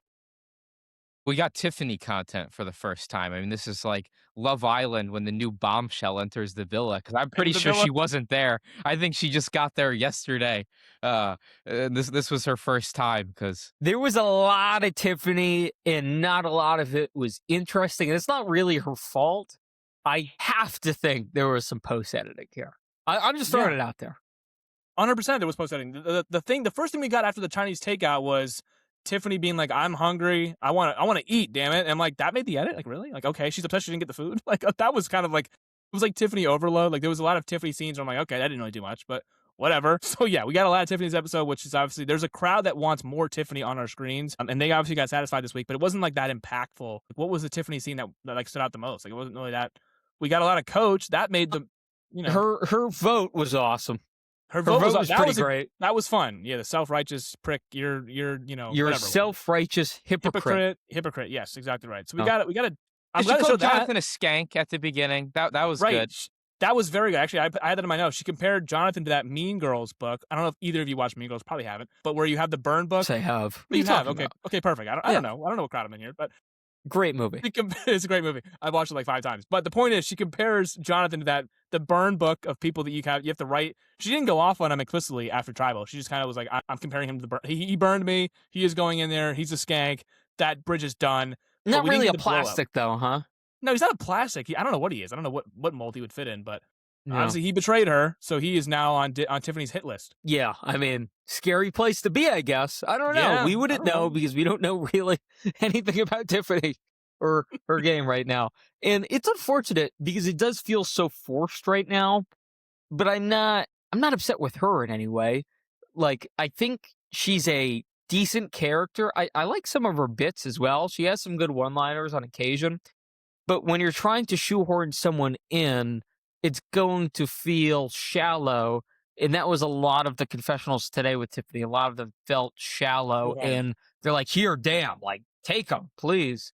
Tiffany's in the show. Here she is, yeah. Yeah, and I felt bad for her in that way. It's like, we wanted her weeks ago. It's too little too late now because we know what you're doing. It's overcompensating, but it's almost a detriment to the story arc of the show when randomly now every 5 minutes Tiffany's anecdote is being tossed in and we're like, she's not even really important right now. No, there's like it's a post editing. Hey, give us every Tiffany content you have. We gotta throw it at the wall now. It just felt like, and to me, I said this in like episode 2 or 3, I think. This is nothing against Tiffany. There's just so many legends on this season that need camera time. It's hard for her to even keep up with we need Coach on our screens because he's drama. We need a Christian narrating things. Like we need those people on our screens, and we don't necessarily need the kind of, you said it was shallow, kind of like a filler Tiffany confessional. Like we don't really need those to make the episode. And I know those piss people off, but it's like she wasn't in the early portion at all. They had to mix in a little bit more of her, but now we're getting way too much. And it's like, well, where's the people that are actually like, pulling the gun here and making moves, pulling the strings?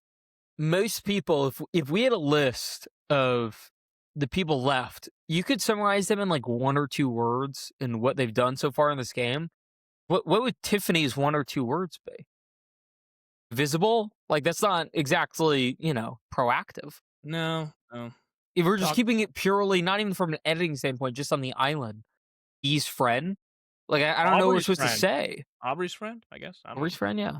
She's with her. The one person Aubrey's able to have a normal conversation with is Tiff. For no normal. reason, which is We obviously a don't know. pre-gaming thing, Pre-gaming, but we yeah. can't, do that. They had a normal convo. Evidently, she was scorned by Camilla going, but we didn't even see that much of Camilla and Dee. We got it in episode 1 briefly in that 3-hour premiere where they were talking at the water well. It's like, hey, us girls can work together. It was Camilla, Dee, and Tiffany. That's all we got. And then she disappeared for like 4 episodes. And then obviously Camilla goes and she's putting people in burn books, like we're in Mean Girls. And it's like, oh, wow, she really was close to Tiffany. I mean, she was really close to Camilla. We didn't know that much. I guess we can infer. But that had to be also pre-gaming, and then there one scene in episode How are 1. we supposed to infer when these episodes are an hour and a half and it couldn't even get 30 seconds? No, we're supposed to infer from the 3-hour premiere and the one scene they got in that episode. And then obviously, I guess we're supposed to infer that they were pre-game Alliance people as well. I don't know. Yeah, and in general, I'm fine with pre-gaming because I think things change once you get to the beach, but they just need to be more transparent. Like, just let us know kind of who talked to who. Like, you don't have to hide it. Like, let's hard just to be follow. honest with us. Yeah. Well, here's the thing. So Camilla went really, really scorched earth against this, where she was saying it was very clear the producers did not want pre-gaming, which, obviously. And I guess there were some parameters in place where they had this, like, kind of list of alternates they were ready to call at a moment's notice if people were pre-gaming. And Camilla said she almost blew the whistle on it. I think she was referring in particular to the Zoom Alliance. I'm not totally sure. Yeah. I kind of wish she did blow the whistle on it, to be totally honest, just to see what would have happened. Would it have made this season that much better? Would it have changed anything at all? Like, surely they would have kept Coach and Colby, right? But maybe Joe's off because the Zoom lines, maybe Jonathan's off because of the Zoom lines. I find it really hard to believe under any circumstances that Coach and Colby aren't on the season. So I feel like those two. Well, I guess actually Joe wasn't even in the Zoom. He wasn't even in it. It was Stephanie. Yeah, Stephanie. It was Stephanie, right? Yeah. So maybe you could get Stephanie off. I don't think she was like a, like absolute must-have for this. I think Coach and Colby definitely were, though. So maybe you cut Stephanie as a result. That's heartbreaking to her, but I don't think they cut anyone. I really don't. I mean, this is not foreign to the pregame. Like, again, the Zoom Alliance is just like the 4th different alliance. Like, we had the Poker Alliance. Look, Michael, we weren't there, but I guess it was like really drilled into them. Perhaps that was because of 40, which, by the way, there wasn't even like there's pre-gaming in 40, but the Poker Alliance didn't even exist. All of them said like that wasn't even a thing. Like, and that was right. They debunked it, but we all saw it each week. Kim, Parvati, or Kim, Tyson, and Rob play poker every week. That immediately, even if it wasn't even Alliance, which again we know it wasn't, but that perception is like, oh, those three play. They know each other. They play each other. They play poker with each other every single week. So Tyson, early target, got voted out twice that season, for pre-merge and post-merge. Rob, pre-merge.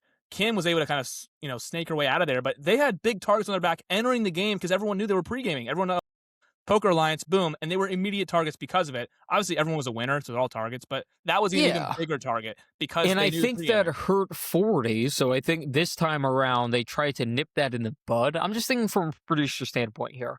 Right, I but think even if that definitely negatively affected 40 when it's like, okay, so we're targeting Boston Rob because of this thing that's not even on the show, and it's not even really a thing.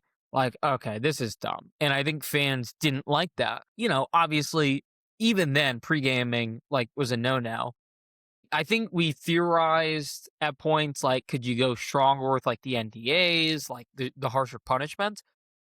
I find it hard to believe all of the people would have been off the cast. I don't think there's any way to keep Jonathan, though. I think she's clearly off, and someone like that is clearly off. I think maybe Sheree, Colby, Coach, Ozzy. There's a few people that could have got away with it. I think for the most part, I think they would have stuck to their guns, Mike. I disagree there. I think because it did negatively impact 40, I think they would have.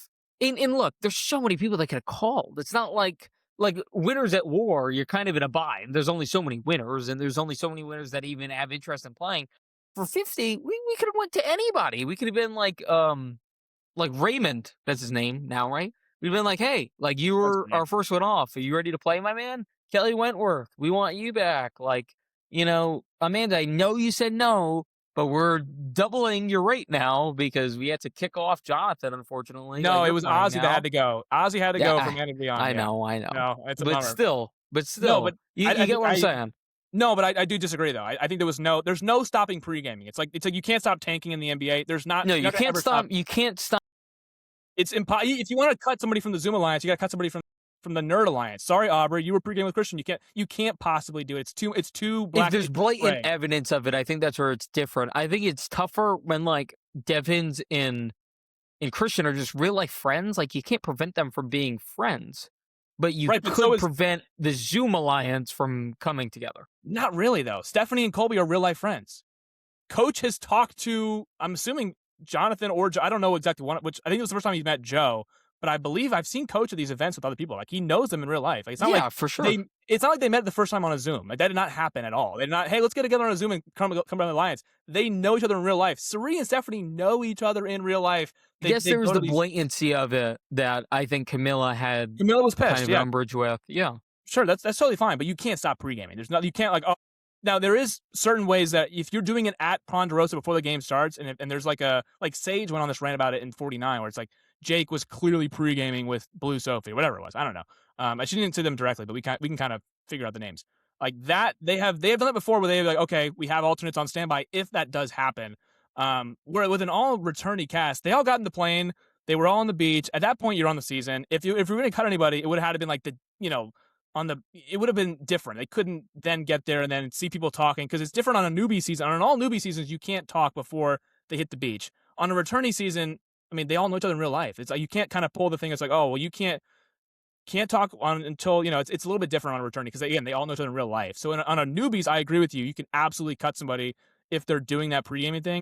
If it's like this, where it's a Zoom Alliance and they know each other in real life anyways, it's tough to kind of be like, oh, you can't do that. Even though like Aubrey and Christian probably did it too. It's just they didn't do it on a Zoom. Theo, at this point, I think you just invite 40 people to Fiji. You put a black bag over their head, and then that's how you choose.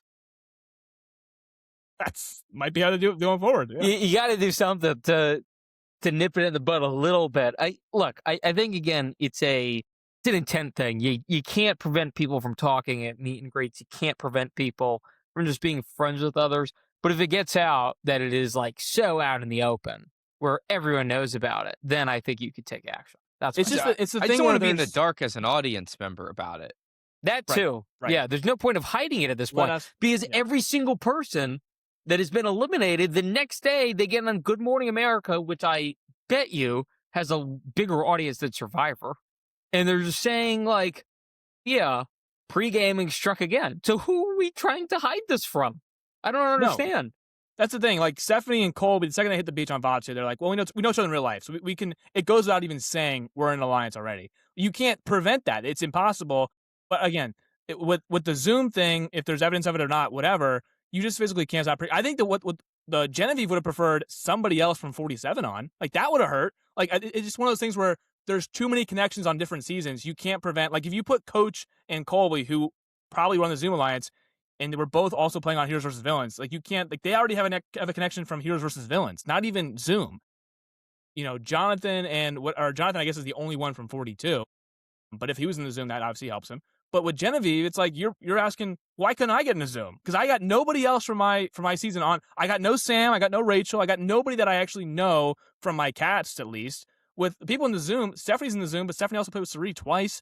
She played with Colby. Like you can, that too. There's a lot of cross pollination there. There's too many connections to even put it all on the Zoom. Like even if it was no Zoom, the last time Colby played, it was Heroes versus Villains. In the very first episode, he's like, I don't know any of these people. Do you guys know any of them in real life? And they're like, yeah, we know each other in real life. You didn't do any pre-gaming? It was kind of like Colby was like the four-eyed guy. It's like, well, I didn't do any pre-gaming last night. Coach Colby literally was he didn't even appear to watch the seasons. He knew nothing about the people. No, he said, what's Sari's game like? Like, how does she play? She played Panama and Micronesia before Heroes vs. Villains. He didn't know anything about Sari's game in Heroes vs. Villains. He didn't watch either of her seasons, clearly. He did not keep up with the show. So you got to be at least a little bit knowledgeable, in the show you're going on, and you got to pre-game a little bit because you have to be safe when you hit the ground on the island.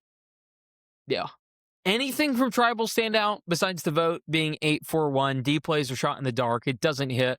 By the way, shot in the darks can just burn in the fire. I mean, what a boring moment. How many times have they hit Mike? 3, 4? I think only 3. I think the 3 that you talked about. Yeah. Mary, Caleb, and then I think somebody else. I forget who it was. And I think only once it actually, we talked about this last week, only once it actually changed the game long term. So they're just useless. They're stupid. It doesn't really provide me with anything besides the last gasp for D, which we all foresaw wasn't going to hit because they just never freaking hit. And D goes home. The only thing really that I got from this was there was like that funny moment with Joe comparing it to the firehouse, and everyone was trying to work that in their metaphors and all that, and just like, sorry guys, like I want to do that again. Yeah, tribal council is when you get all your metaphors out. That's like when you go to okay, I gotta my metaphor make the edit this week. The only thing I got from this tribal was the live tribal. I was like, okay, did D whisper to enough people to get coach? Because obviously the edit showed that she didn't have the numbers to get coach out leading into tribal. So my prediction going into tribal was D goes out. By the way, Mike, timeout. Yeah. Does that ever work either? Does that ever work? It worked in Edge of Extinction. That might have a less of a hit rate than the shot in the dark. Again, maybe it does. I think it's only 2 or 3 times, maybe. I know Julia got herself voted out on the live tribal in Edge of Extinction. She just kind of pissed down her leg.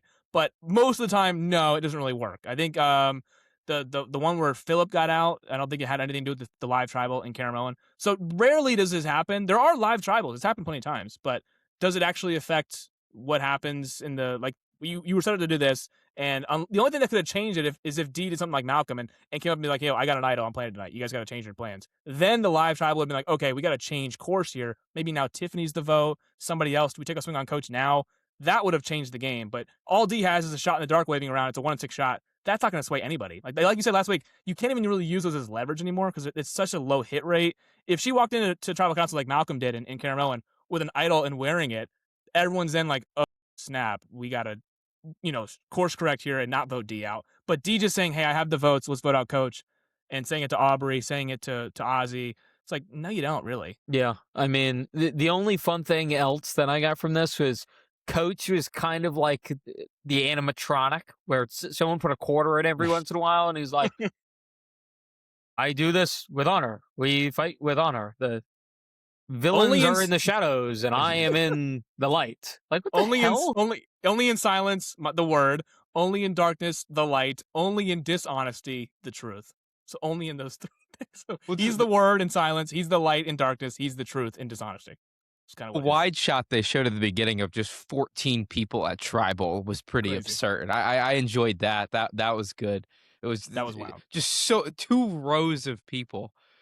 Yeah, somebody talked to Jonathan. Jonathan was on the very end of the right side of the tribal, and they're like, Jonathan, we got an argument. It's like I think D was on one side of it, or maybe not at the very end, but like towards the end of it, and Jonathan was all the way over there, and they're arguing. It was a weird. There was so many stools where I'm like, oh my gosh, there's a lot of people here in this tribal council. I think this is the first thing Jeff said was it's the largest tribal council ever, 14 people here, and it looked like it. It was very crowded, almost overcrowded.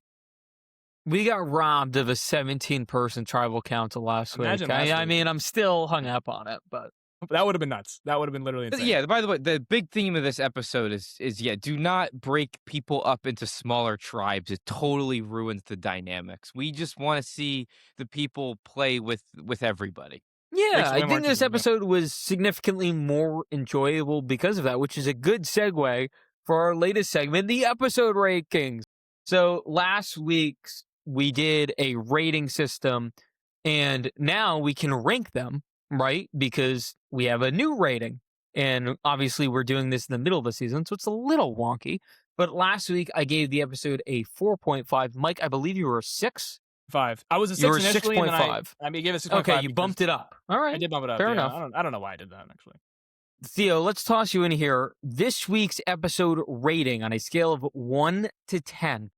Yeah, it's gonna have to land in the 7s for me. I'll probably go a flat 7. I was entertained, but just not an electric tribal council is what's keeping it from really raising any higher than. Mike? I was gonna say 7 as well. Flat 7 for me. I feel like I got a course correct because I gave last week's episode a little bit too high of a rating initially. With a 6.5. I think right now, if you ask me today, I'd be a 6. But I can't go back and change it now. So that's a locked in 6.5. I think this was a better episode than last week because no one got fucked over by the game. No blood moon here, so no one has legitimate gripes about going home. D was the only winner here, big target. The tribal didn't give me anything, like you said, Theo, so I can't give it like an 8. Even though I think the content in the episode was hilarious. Like we got a lot of funny moments that I will come back to in down the line. So I think this will be an episode I'll revisit, but it's a flat 7 because again, like you said, I think we said it off air. This episode was more about positioning towards the future more than an actual war. Like, D getting out doesn't really do anything. She was going to get out pretty soon eventually, I think. It wasn't actually like the battlefields are crossed here. We have this against this. Like, Dee got 8 votes tonight. It was not one of those things where she was, and she would have got 12, by the way. The only 4 votes on Tiffany was because they had to go somewhere else in case she had something. So it was a damn near unanimous vote tonight. Yeah, 6.5 for me. I'm a little lower on it than you guys, primarily because of the new era bollocks.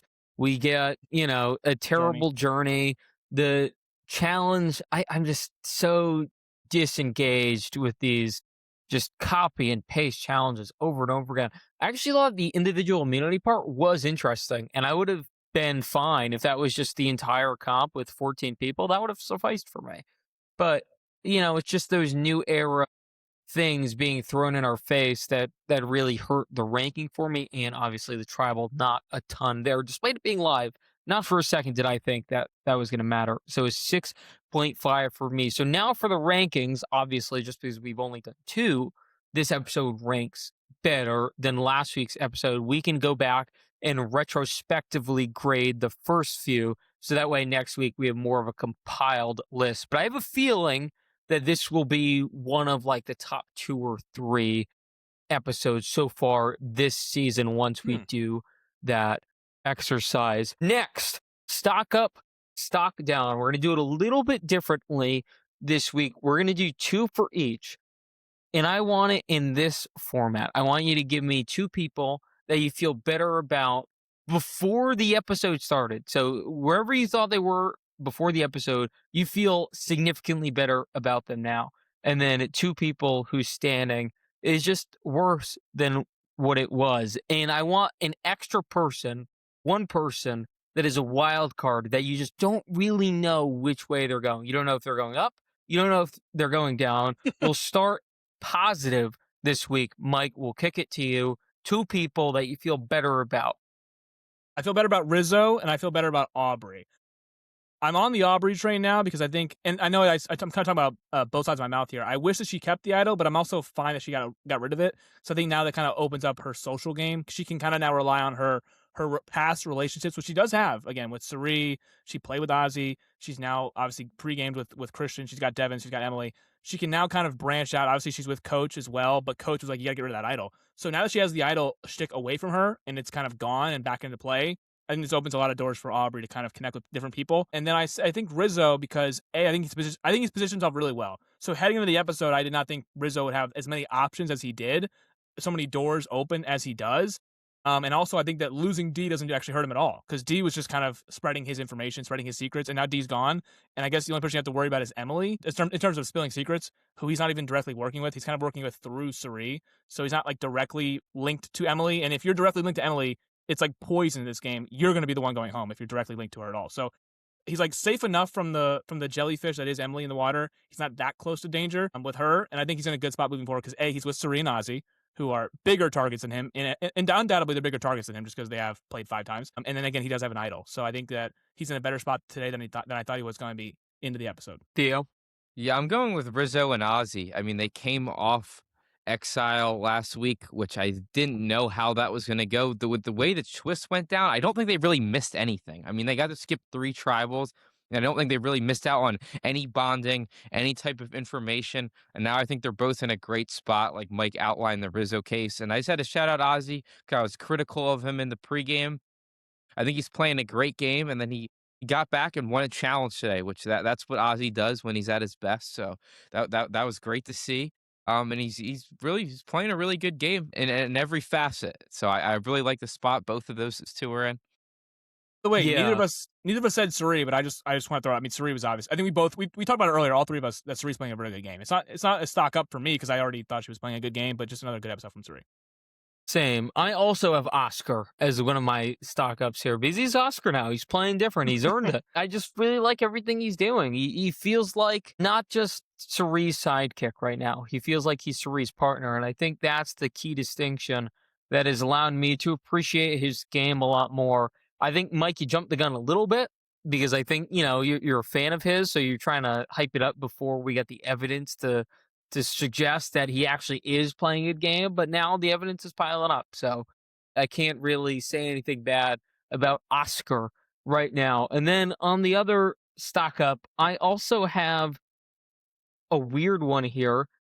I think Jonathan has a stock up because even with this public kind of blow up, I think his motives were understandable to everyone else. And because of that, I don't think he's going to take much heat from this, which sometimes you see the blow up, one person goes, D in this situation, the other person's not too far behind. I'm not really seeing that with Jonathan here. I think he's in fine with everyone. He hasn't really upset anyone besides Tiffany that's left. I just don't see him being a priority right now because we've seen his physical dominance in the team challenges. We haven't seen it in the individual portions yet. He's been obviously wasn't even able to participate this week. Last week was fairly early out.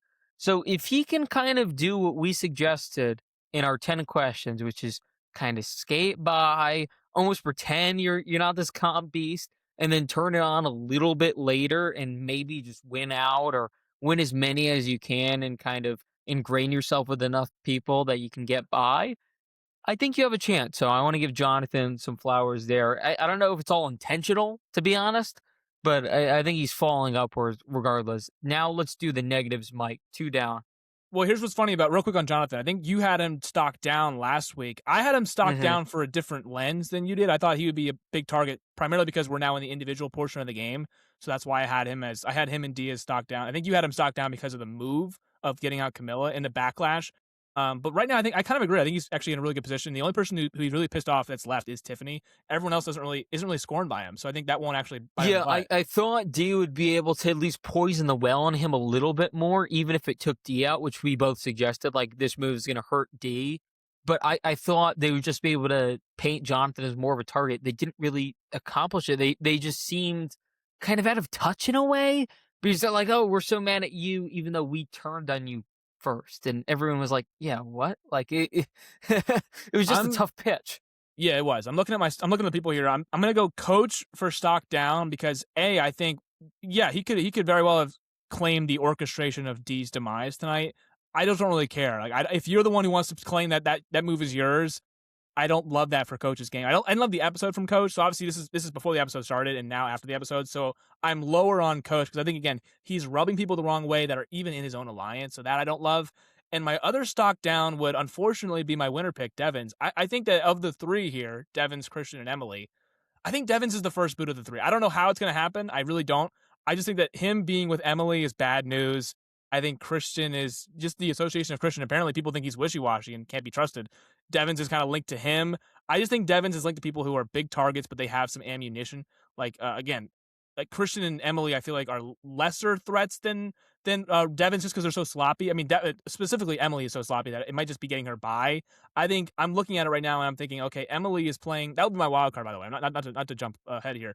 But I think Emily's playing such a weird game. It's actually hurting all of the people around her, not necessarily her specifically. So I think something's going to happen to where Emily says one too many things. Maybe she spills I saw this theory out on TikTok. Maybe she spills the Rick Devins fake idol play. I know they haven't told her yet, but if they do, that'll get around, and then Devins will be able to save himself with that, whatever that is, at Tribal. So I don't know how it's going to happen, but I think Devins is going to go home because Emily did something. I don't know what it is. What's going to be. Yeah, I had the same too, unfortunately. But yeah, Coach is just, I know he orchestrated this vote exactly how he wanted, but the way I'm looking at it, I think his actual numbers in the game is it's him, Joe, Jonathan, and maybe Chrissy. And I just don't think Maybe that's a Steph. formidable foursome. Yeah, I just don't. I don't actually love that group as a group that's can advance and continue to run the game.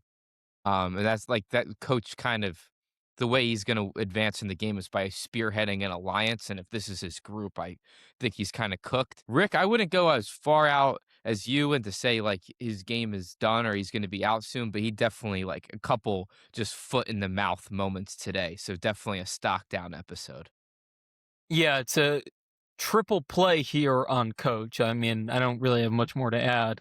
This is my guy, but this is going about as poorly as I could have ever anticipated. Which, I mean, look, Coach gives and Coach takes, but there was a lot of taken today, and it just wasn't really good. I'm going to go off the grid here for my other stock down, and this is really nuanced. F is my other stock down for one very specific reason. Suri did it again. How many times does Suri have to burn Stephanie in these shows before Stephanie realizes, like, yes, we are good friends outside of this game, but I just can't trust you. Can't And trust her you, in you this have game. like lights and boom mics everywhere and all this stuff. And we're in the confines of a game. Like, you're just getting me too many times. This feels like this is going to come back and haunt Stephanie very soon. That she told this information to Sari. She didn't like, even if Sari knew she was lying, I think Stephanie should have just held on because I don't think Sari would have made it that big of a deal quite yet because they are like good friends.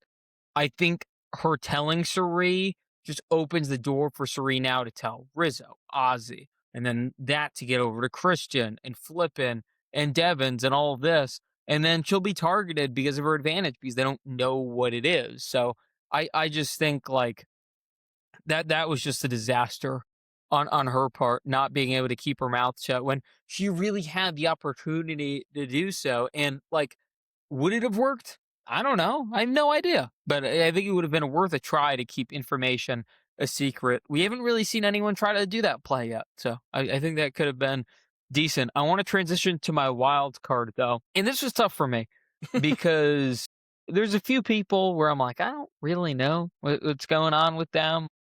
You know, are they up? Are they down?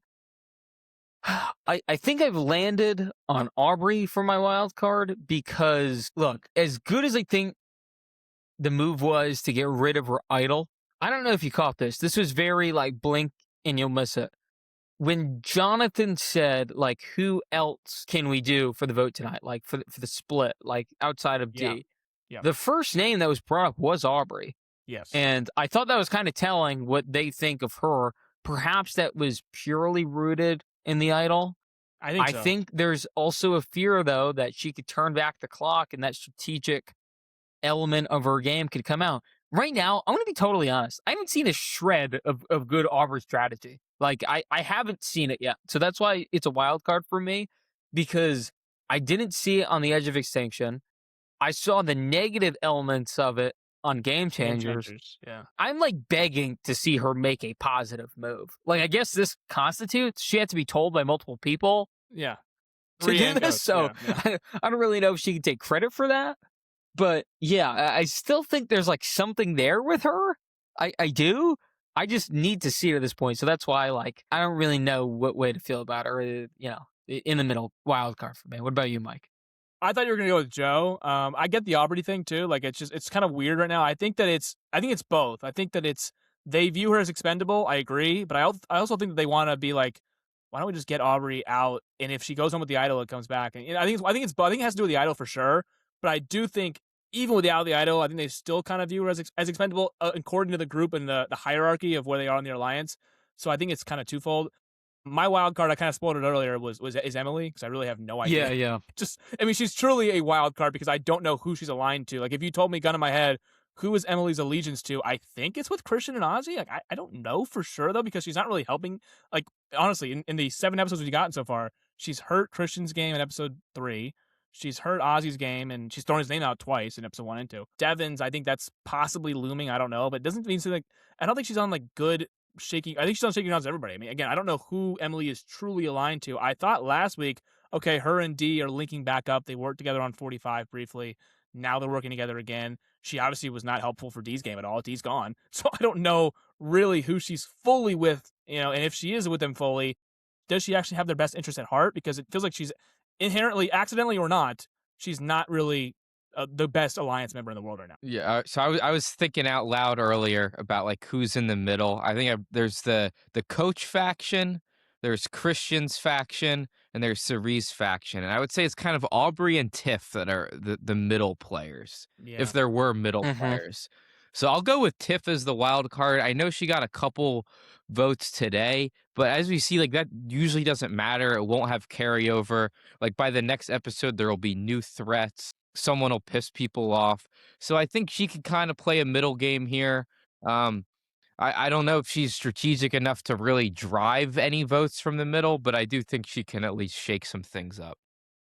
Yeah, I agree with that for sure. I think there's definitely a few wild cards right now. I would toss Devins in there. I think he's playing like kind of terribly right now, but there's always a chance he can rally the troops and he has numbers, I think.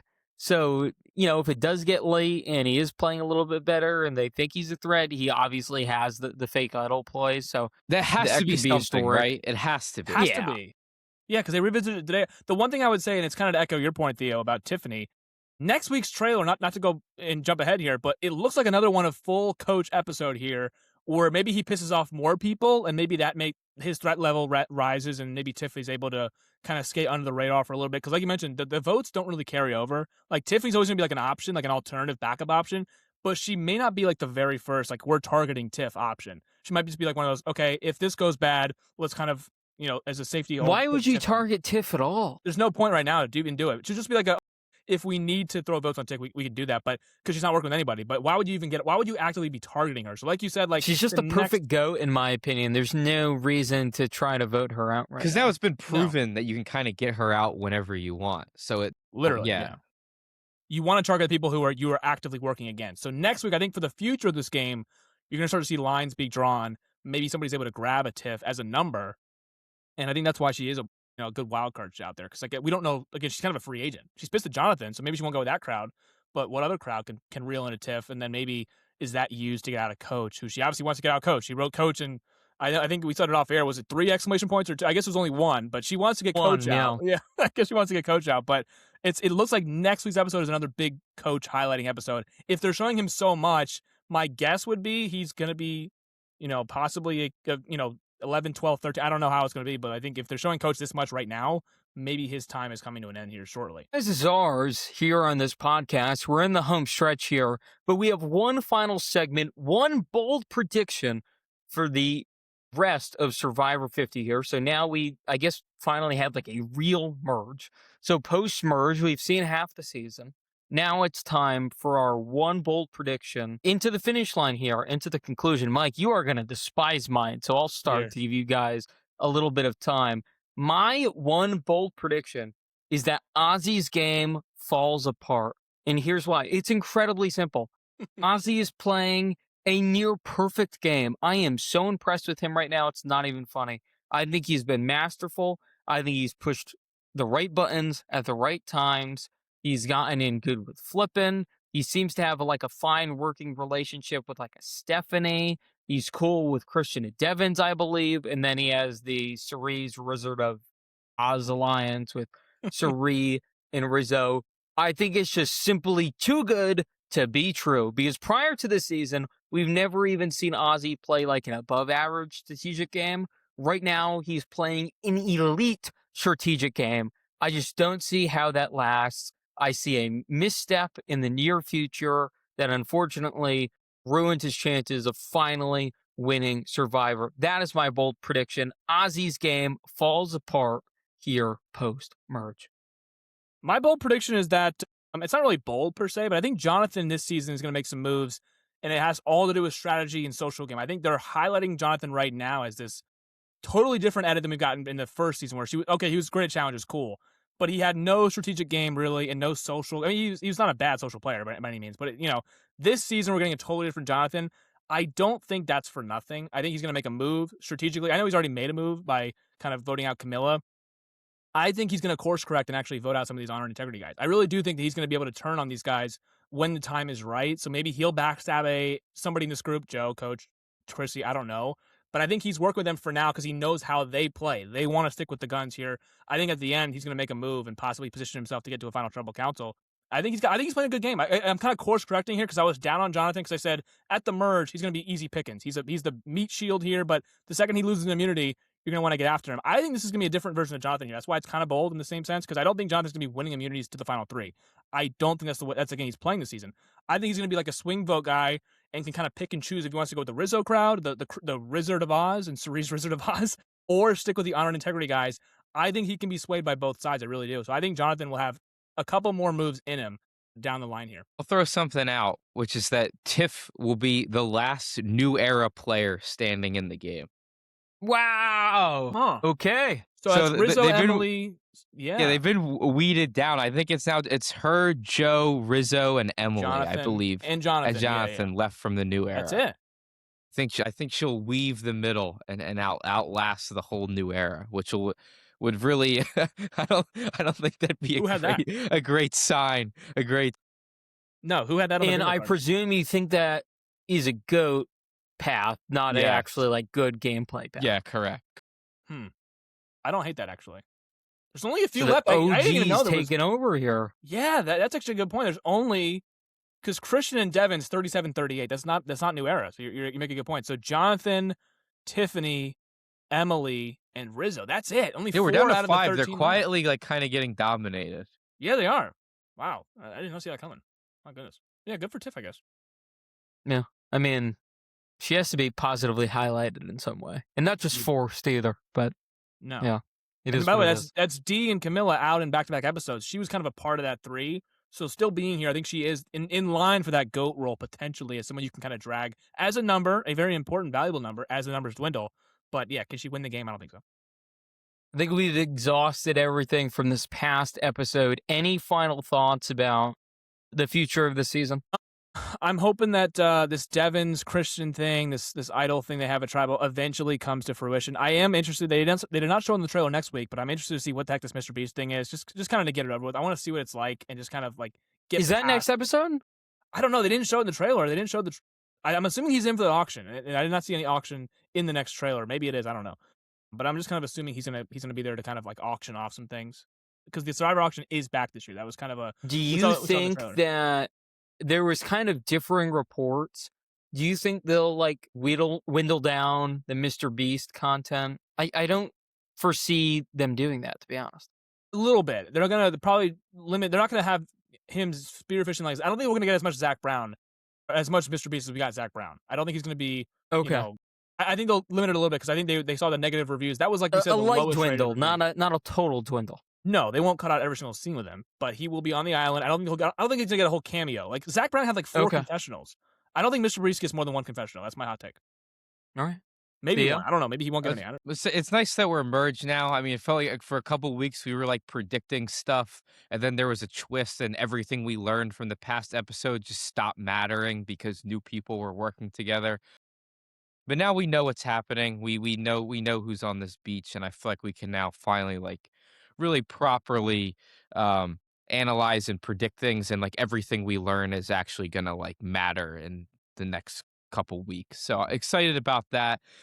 Not as excited about Mr. Beast, but we'll see what happens. Yeah, I was gonna say you say all of that, but wait until Christian gets the Mr. Beast advantage, and then the game's gonna turn upside down. Yeah. So You know, we voted for twists, so It's all our fault. Yeah. it would have been my bad. funny if we could have voted for celebrities.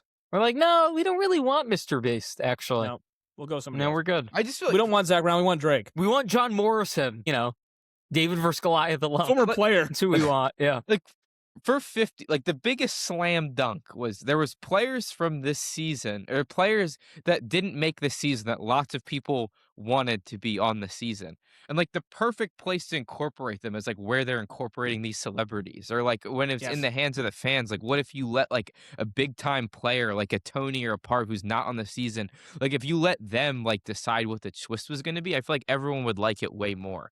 And it would They be a did this chance on- to incorporate more names. Like Yeah, they did it on Game Changers where they had the advantage was you get to sleep. You have a night with Cochran basically. So Debbie won the advantage, and she was on a boat and had a picnic basically with Cochran, and Cochran got to kind of pick his. She actually kind of pick Cochran's brain, former winner, and what she should do going forward. So Cochran gave her an advantage and said, "Hey, here's what you should do with it." Like a former player that knows what they're doing in this game. I know this is a returning season; they all know how to play the game, but just getting some advice from a former player, like it could have been a Tony or Parvati, former winner, and they can give you some advice. But how- Mike, I want to go a step further. It would have been even more wholesome if we can incorporate some people like a Rupert who are maybe like, let's call a spade, too old to play Survivor right now, but they're still a Survivor legend, and we'd love to see them on Just our to see 'em. screen one more time. yeah. Just When to are say- we going to see Rupert again? Like, when are we going to get that again? It's probably just not going to happen. Obviously not as a contestant, but it would have been fun to have someone like him, a core character of this game. I'd say he's the top, like, 15 face of the franchise.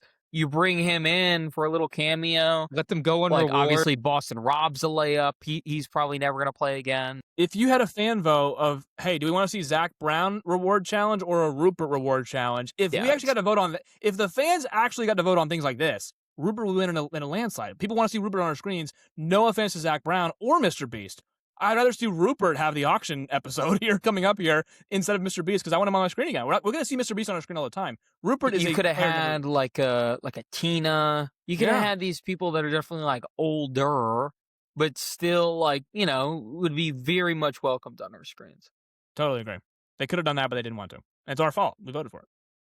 Yeah, I mean, this is why I cry myself to sleep every Wednesday because I just think about all my missteps on the voting, and I can't believe I ruined the season. My fault, guys. My fault. Goodness gracious. But anyway, this was fun, right? This was a good time over here in Guru Land. We hope you liked this video. Please physically like it now. Do the double tap or hit the icon, whatever app you're on here. Do that. Hit the follow/subscribe button. If you're on Spotify, follow the freaking podcast. I believe I got the notification today. Podcasts of our size should have like, I think it was 10 times the amount of followers we have. That's on you guys. Like, we screwed up Survivor 50. You guys are screwing up our growth. So please, follow, subscribe, do whatever. Comment on this videos. We've loved interacting with the community the last few weeks. It's been a great time. People are really high in the Gurus right now. I feel like 80% of the comments are positive. I'd say we got a few idiots in there. I'd say 10% are negative, and then there's 10% of people that just don't know what's going on. Like, they have no idea. They're like, oh, blah, blah, blah. I'm like, yeah, that just didn't happen.